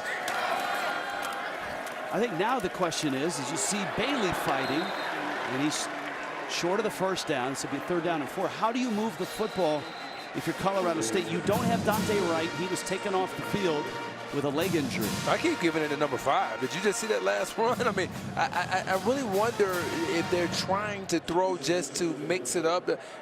I believe number 5, they haven't found an answer. He's broken so many tackles tonight. I have to make sure they don't leave the stadium not remembering his number. Bailey's got 80 yards on 14 carries. 3rd down throw, and again, the length of the Vandy defense.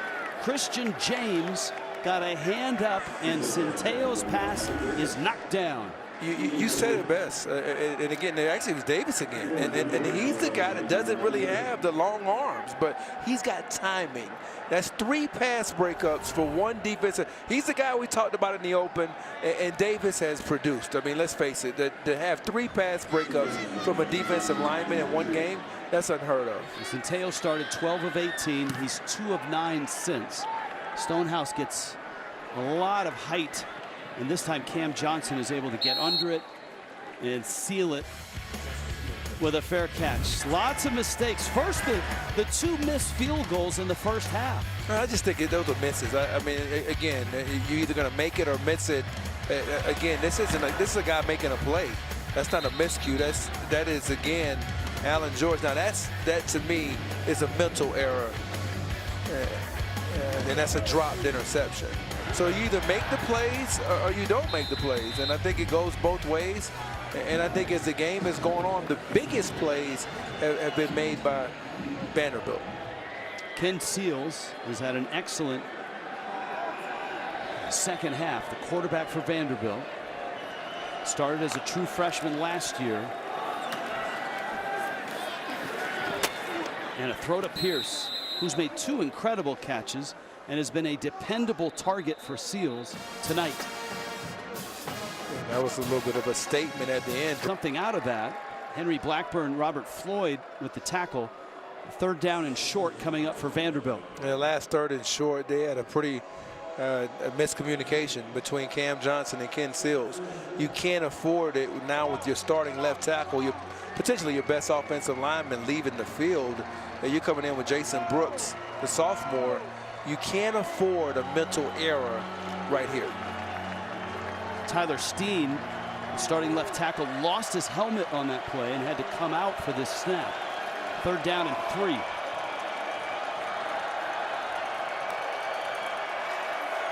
Seals throw a little late. It was behind Cam Johnson. Same route on the last play. That's 2 straight 3rd downs where him and Johnson have not been on the same page. And let's mark that play down if they come back and this game gets out of their grasp, because those 2 plays are critical when you're trying to control time of possession.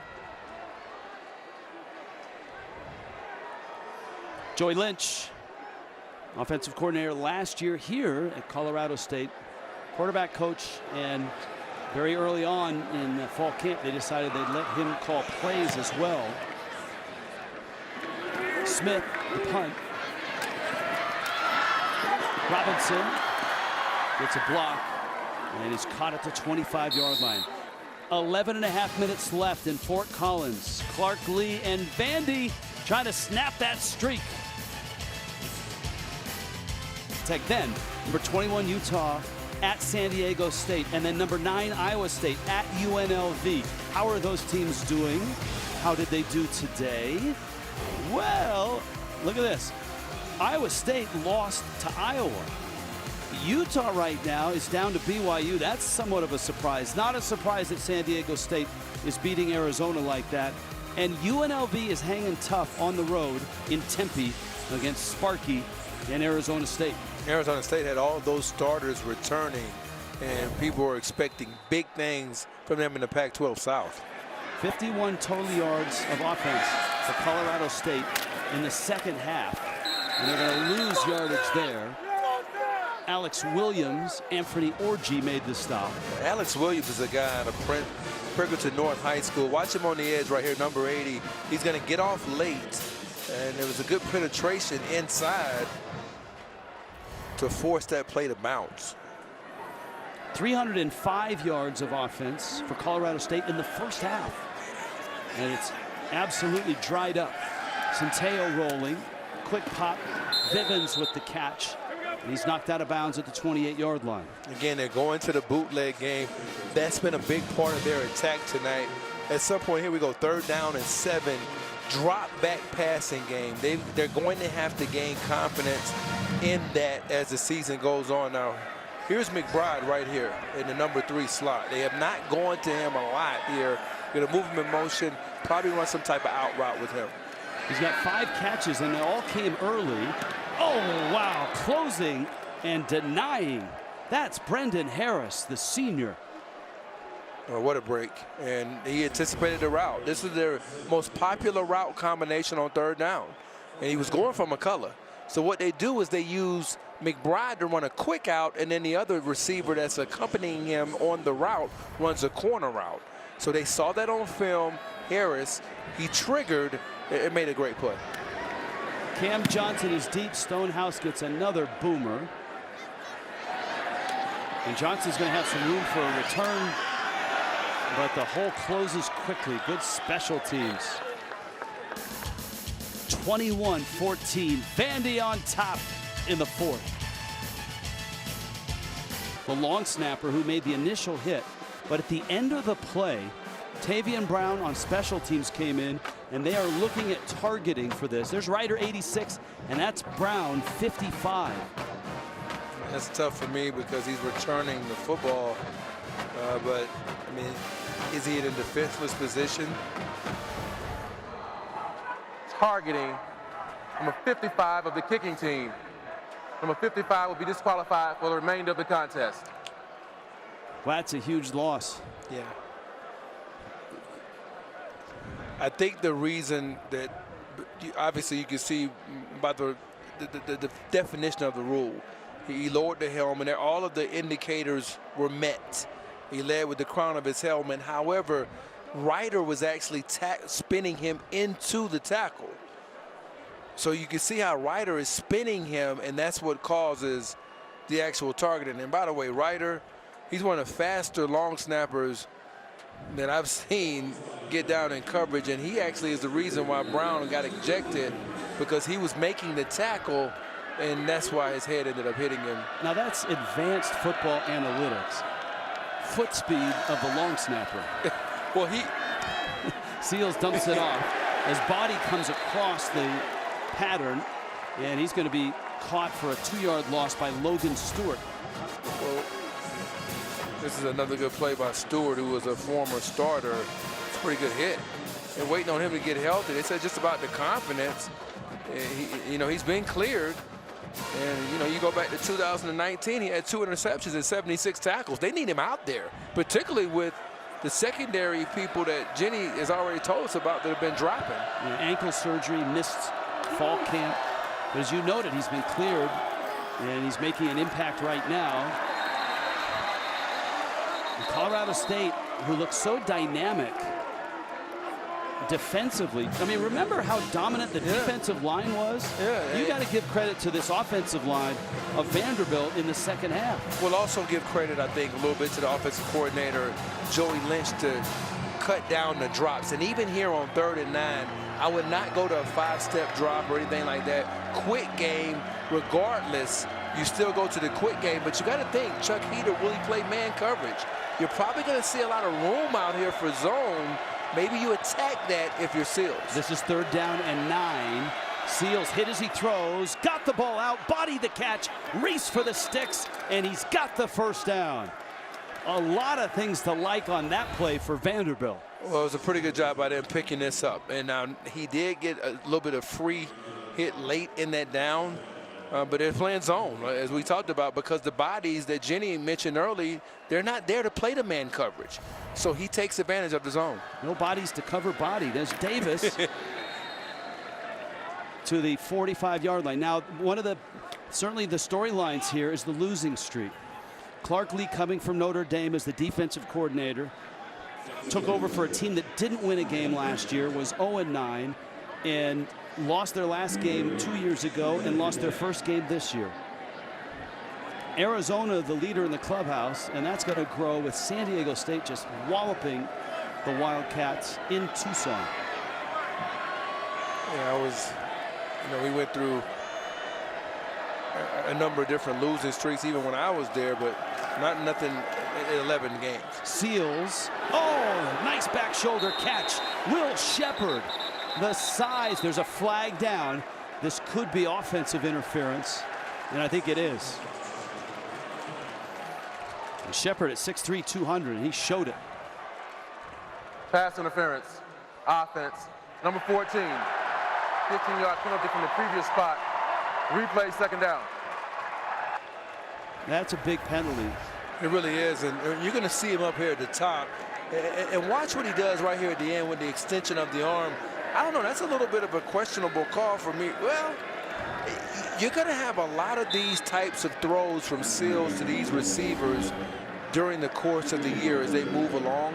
So that's going to have to be something they get a little bit more savvy with to get the separation on those back shoulder fades. So instead of first down, it turns it into second down and 24. Clock running. Vanderbilt with the lead and the football. It's been a while since those words have been uttered. And this may have been a delay of game. Delay of game. Offense, number 8, 5-yard penalty. Still second down. Clark Lee's talking about the play clock, and he's arguing that there may have been something, may have been even a reset maybe potentially after the last penalty. But if you're Seals in that situation, you know Joey Lynch has to be disappointed. You cannot take another loss of yardage. Even with the penalty, the clock restarted. Quick throw, bodied the catch. And Devin Body has become a dependable target here late in this ball game. And this is not third down and manageable. It's third down and a bunch. Yeah, maybe just run another screen, another quick game just to get out of the down. Your punter has had really this possession. Your punter has had a spectacular night and play to the advantage. We talked about field position in the open when we first started this contest, and now is where you have to win the field position battle.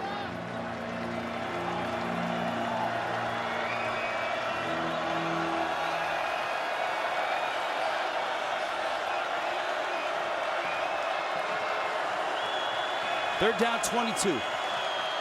There's your draw. That's Davis. We'll get to the 40. And the punter you're talking about is Harrison Smith, who's been outstanding for Vanderbilt. We have two of the better punters in the country in this football game. Stonehouse of Colorado State, Harrison Smith of Vanderbilt. One of the things that you know about Clark Lee's defenses at Notre Dame, they were always good in terms of scoring defense. And 13th in scoring defense back in 2018. So this is an opportunity again to play the field position game and make them drive the length of the field. You're going to have to rely on this defense and see what they're made of.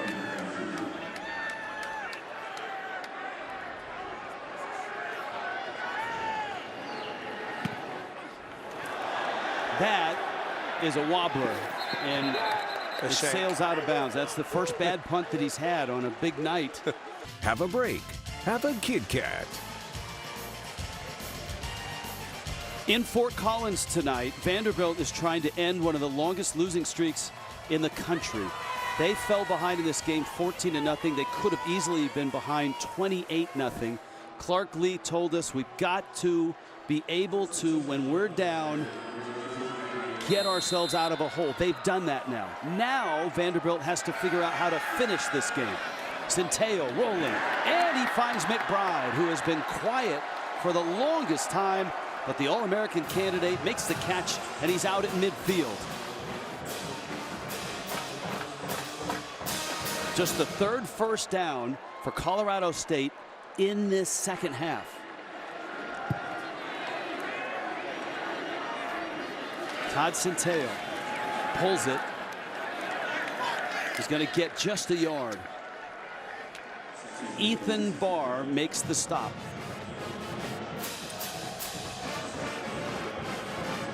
Well, you see the plays, the yardage, the average, and it looks like, hey, this has been an even game throughout, but it was dominated early by Colorado State and dominated since late in the second by Vanderbilt. Yeah, and I think those numbers are reflective of just how both teams have had their stretches. Centeio, another ball deflected. Vanderbilt, as Corey Chavis has pointed out numerous times, has length, and we're not talking about wide receivers, we're talking about defensive linemen. And watch what ends up happening here. You actually get a number 33, DeRicky Wright. He plays kind of a quasi outside linebacker, defensive end position. He moves around a little bit. He's 6'4". DeRicky's got length. Yes, he does. 6'4", 230. Third down, 9 now, right at midfield. Centeio rushed. Oh, great catch. Reaching behind and hauling it in is E.J. Scott. An amazing throw that time by Centeio. Watch him under pressure again. He's getting hit. And he finds a way at the last minute. He's one of those players, he's not afraid to go to his second or third read and make an accurate throw. He's done it numerous times the first 2 weeks of the season. Rams' most explosive weapon is down. Dante Wright. McBride. Oh, he caught it. Foot was down. That's a catch. First and goal from the 7. And he's that receiver. They move him outside. He's going against the corner, and B.J. Anderson. And you're talking about a one-hand grab, and watch him. You want to see the body control? He's trying to get 2 down. 29 yards, ball at the 6. Centeio rolling, looking, throwing, and throwing it away. It's incomplete. He's got to be careful on the rolling to the left. It's the only time where he's had a couple of questionable decisions. Now, you're going to see him right here. He's going to be captured by Wusu, who does a good job of beating the cut block. And what a hit by Wusu. Yeah, that's a very athletic play. Kid who's already graduated. His father, Francis, ran the 400 meters for the Ghanaian Olympic team. Tell you what, boy, he looked like a 400-meter sprinter on that one. Centeio rolling, pumping, looking, keeps it, and puts the shoulder down. He's going to get to the 3, and this will bring up third down and goal. 3.5 minutes left. They are down 7. And in the second half, they've done a much better job of capturing the edges versus Centeio, because that's where he did a lot of his damage throwing the football. And here, we're going to get some power football. Now, you got 2 backs, and you're talking about, can you stop the run game? That's what this is going to come down to. Bailey in the backfield. Gary Williams, a tight end in front of him. And was there movement? No, a timeout. Colorado State takes a timeout. Corey Chavis long ago gave us his keys to the game. State. And now's a good time to see how accurate you were and see who has received good grades. Well, locate number 22, Dante Wright, did him a little bit of a favor because he ended up getting injured, but before that, he wasn't involved too much. 5 or more explosive plays. Vandy has 6. Negativity, CSU has cooperated. 5 tackles for loss, 3 sacks, 2 forced fumbles. A lot of negativity for the Vanderbilt offense, and then control field position. I think both teams have done a good job in that area. All right, Corey Chavis, you're Colorado State. You're down 7. Third and goal from the 3. Obviously, you got 2 cracks at it. How do you approach this? Well, I think on the first one you run it. You want to check and see. That gives you the option on 4th down of run pass, because you can line up in the exact same formation and potentially throw or run out of a run-oriented formation. Now, it looks like they're going to come out, and it looks like maybe McBride is going to play wide receiver. So if McBride's at receiver, then all bets are off. He's the primary target. He's down here at the bottom of the screen. Centeio for McBride, back shoulder, and he missed him. Yeah. And Michael Owusu, a linebacker, was out there in coverage. And you got to win that if you're McBride. Now, Centeio, we talked about as a drop back passer, still some question marks, a lot of good stuff on the run. Fourth down again, you got to go back to McBride. He's your money player. He's the guy. And even out of this formation, make a decision. Are you going to run it? Are you going to throw it? 4th and goal from the 3 and a timeout. Vanderbilt. 3:12 left. First charge time out of the half. Remember, this man was the Vanderbilt. Defensive coordinator at Notre Dame and coached at a very high level in some really big games. Yeah. And this is one of those situations where you got to kind of get a feel for what is John Budmeyer thinking here. Is he thinking play action pass? McBride has had a big night, 7 catches for 111 yards. But if you don't displace him, as we saw in the last one, that was a run-oriented formation the last time before the timeout. All right, and tell me if this matters. The football is at the far right hash. We've seen tonight Centeio trouble throwing the ball when he rolls to his left. Yes, a great point. And I think that now, but because of the fact that he's a much better thrower on the edges, we've seen most of his best throws have been on the edges. So if you do have to defend the pass, contain is going to be extremely important for Vanderbilt. In the second half, they've done a much better job of containing Centeio on the edges. Well, McBride, certainly the All-American candidate, is a weapon at tight end, and here we go. Well, to your point, they got 4 receivers to the left over here, Rich, and so it could go back that way, but 4th and goal, Centeio rolling. He's going to throw. It is caught, and a touchdown, and it's McBride.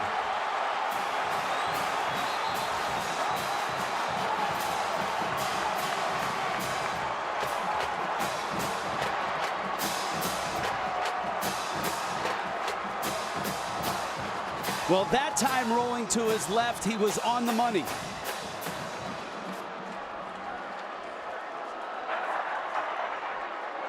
The result of the play is a touchdown. The personal foul targeting defense number 32. The play is under review. Wow. That's Ethan Barr, who's a key member of the Vanderbilt defense. Leading tackler last week. Well, he sets the fronts, and that means it's the fronts for the defensive line. He makes the calls. So if you lose him, that's going to be a major blow. And it's on the quarterback.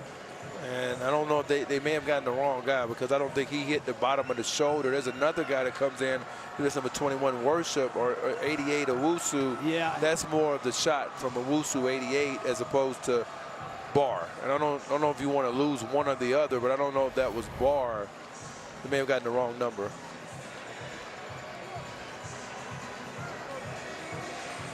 You don't want to eject the wrong player, is my point. From this view, I don't think you can tell definitively. I mean, he looks like he's leading with his shoulder, but the Barr other hit. It's not on Barr. If that's targeted on Barr, take my microphone. Because, I mean, the bottom line is it's a Owusu 88 to me, that if you're reviewing anybody's targeting, it would have to be 88 Owusu. It can't be 32 Barr. Do you think it's targeting?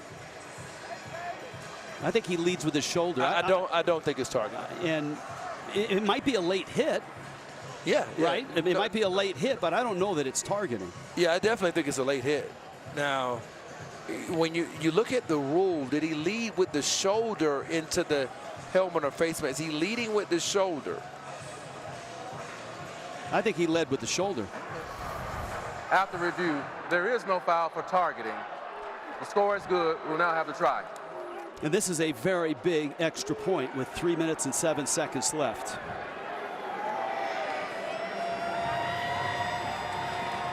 Caden Camper, who has missed a couple field goals tonight. That was in the first half.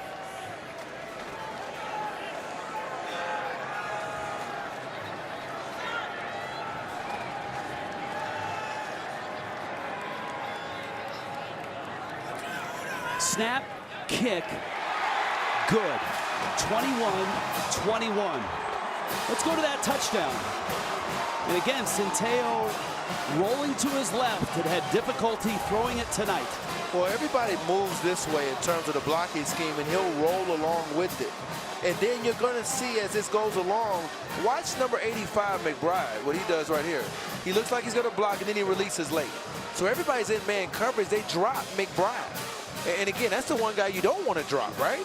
And they decide to drop him late, and it's because of the fake block he was executing early in the down. Very good savvy by McBride. Centeio comes through. So Colorado State, who is dormant the entire second half, rises up. Great drive. Remember the catch by McBride on the sideline of 29 yards. That got him first and goal inside the 10. And now with 3:07 left, Vanderbilt will get the football. They have 2 timeouts left. Colorado State has 2 timeouts left.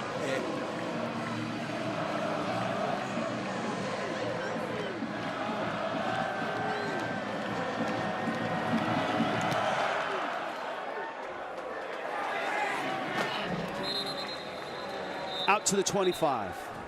Coming up next, this is a good night to hang around and watch this, right? Inside College Football, CBS Sports Network, take you coast to coast.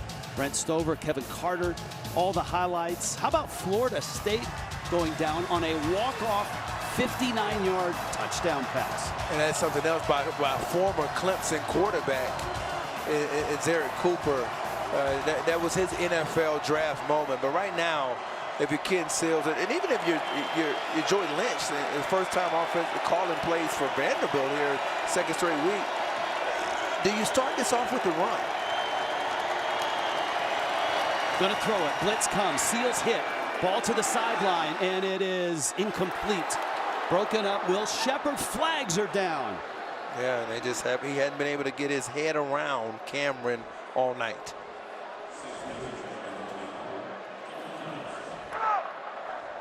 Pass interference, defense, number 26, 15-yard penalty, automatic first down.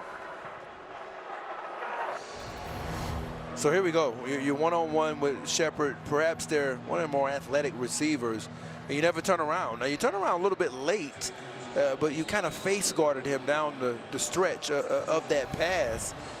And right now, they've got a target on the back end. You have to wonder how much more man coverage they'll leave him in. I think Heater continues to play man coverage. Field goal target line, 36-yard line. Joseph Bulovas hit a 53-yard field goal last week. So he's got a big leg for Vandy. Another blitz, another quick throw. Catch there, Cam Johnson is going to gain about 7. Clock continues to roll. Ball at the 46. Play clock was getting a little bit low. That was good operation that time by Seals. And where's Scott Patchen been, number 1? Such a big first half. The defensive end for Colorado State, all Mountain West Conference performer. Seals fakes the pitch, and he's got enough for the first down. He gains 4. Clock stopped. They move the chains. 2:33 left. 21-21, and a flag sits right at midfield where Seals came to earth. One of the things Clark Lee talked about during the week was details of execution, and that's how you make the transition to winning. Personal foul, targeting, defense, number 13. The previous play is under review. That's Bam Amina. Now, as we learned with the last call, sometimes that first number isn't the one. Here's a look. And that's understandable. Yeah, it's 9. It's not Amina. It's Logan Stewart, number 9. And that is a targeting. There's no question about it. Now, again, he's getting Kamara's dragging him down, but you're leading with the helmet. And Stewart, he's one of those guys that likes contact as well. He's coming in low and he didn't. There was no. He launched. Yeah. And that's part of the targeting. He launched and went crown of the helmet. You said it perfectly. Crown of the helmet, and that is to protect him. Again, we've said that numerous times. This is to protect him, and particularly when you lead with the crown of the helmet, that's tough. It's going to be a tough blow.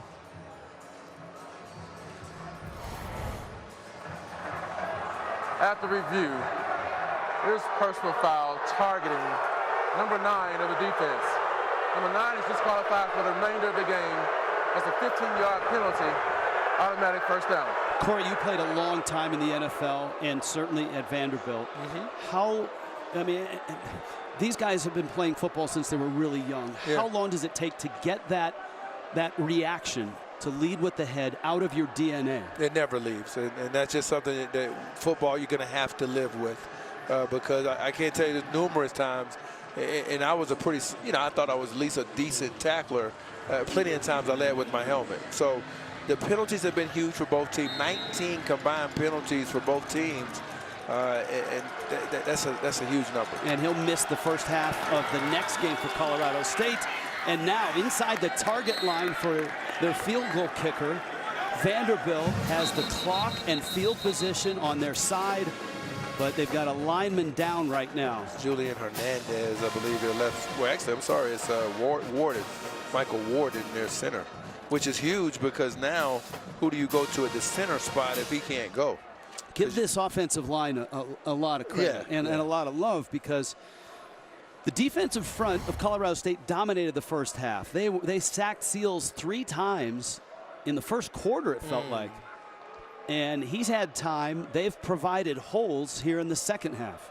They have. I'm more impressed probably with the run part of it, as you alluded to. Now, I'm interested to see who they go to at center. And it looks like they're going to go with Kevo Wesley, the Curie High School, Illinois native. 3-star recruit, and be interested to see his first big moment. He's got a smile on his face. Like, I'm in. Yeah. I'm ready. Let's go. Right. And this is, look, I don't know what happens from here on out with Vanderbilt, but whatever happens, I think Clark Lee can look at this game as a stepping stone where his team finally was able to shrug off a deficit and come back in a game, and not woe is me-ism in this with his team. You again, think about it from this perspective. You had to listen all week about how bad you were about East Tennessee State, losing to East Tennessee State, an East Tennessee State team that was actually pretty good in terms of FCS spring play. But to shake that off, give him credit for that alone. It's Hernandez who comes out at center. So Julian Hernandez comes out. 2:04 left. Colorado State has 2 timeouts. This is 2nd down and 3. Ken Seals in the shotgun. And Davis takes it to the 21. When do you start using timeouts if you're Colorado State? Well, I think you got to do it sometime within the next couple of, snaps, because right now Joey Lynch has made a commitment to potentially go with the field goal, and Ramon Davis is getting into a rhythm running the ball. As a matter of fact, Hernandez with a good block. And now we're down to 1:40 remaining, and you got 2 timeouts if you're Colorado State. You're trying to preserve those if you can get the ball back. There's Bulovas, the kicker, a 53-yarder.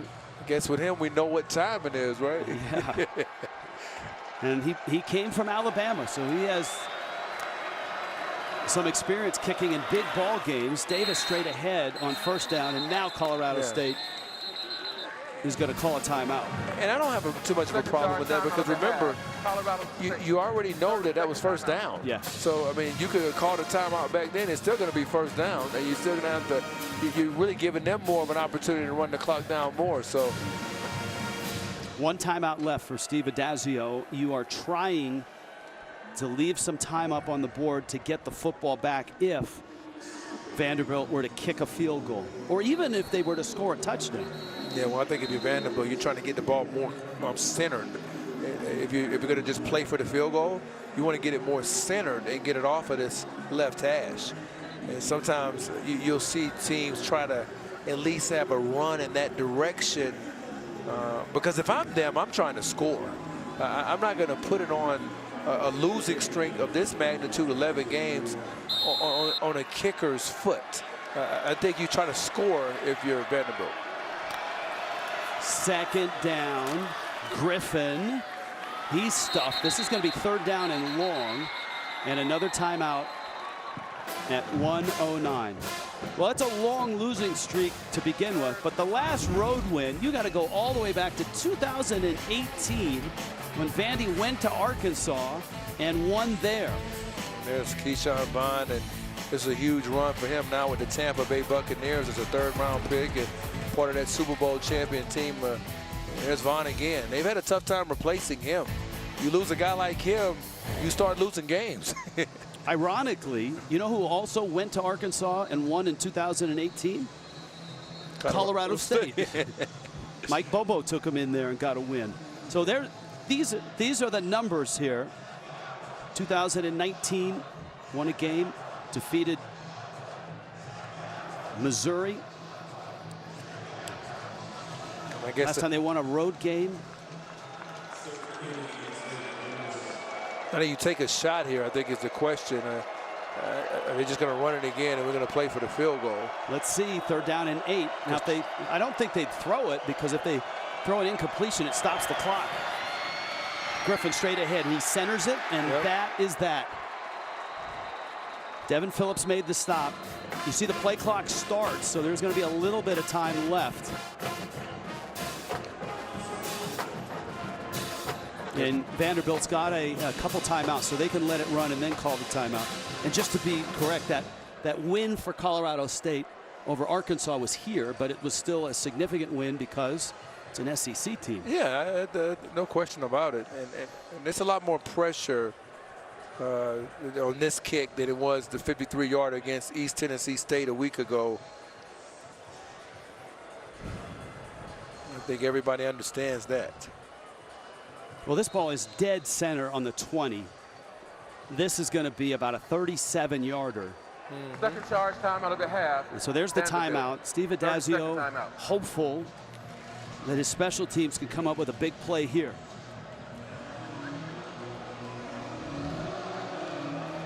Remember, in 2020,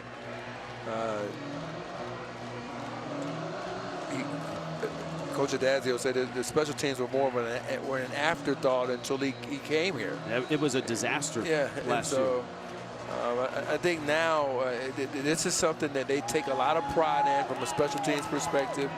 And this is where Manny Jones comes into play, number 33. He's a slippery guy, and he's the type of guy that you would look for.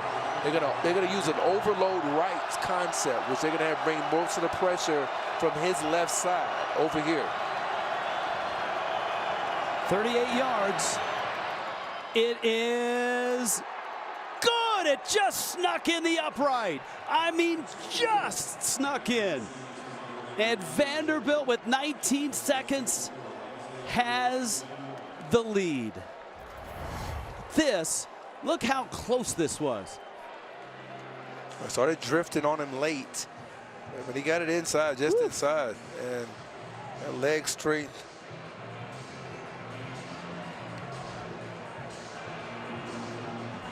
During the warm-up for the second half, we're talking about Caden Camper. He was perfect from 38 yards in, but only 50% at 45 yards or more. We had some questions about his confidence. As you see, a great moment for Vanderbilt, but moving forward to Camper, you've got to get him in range. But even if you do, can he ice one down here to tie this game? Well, you know, look, you had to burn all your timeouts. So first things first, you got to return the kick, and then you got to take a shot and try to get yourself in position. Camper does have a big leg, but you only got 19 seconds. You need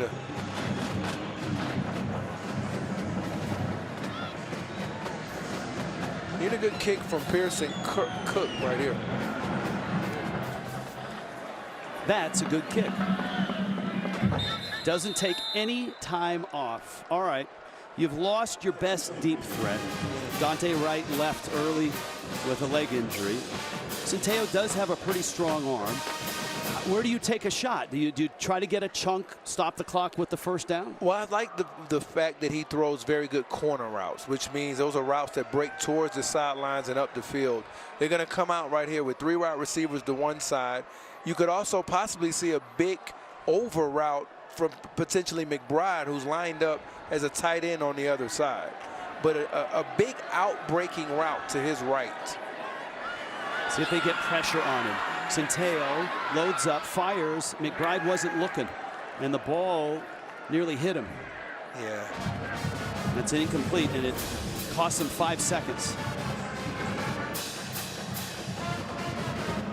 Again, we're going to have to, Centeio, it's probably the big thing for him, the Temple transfer.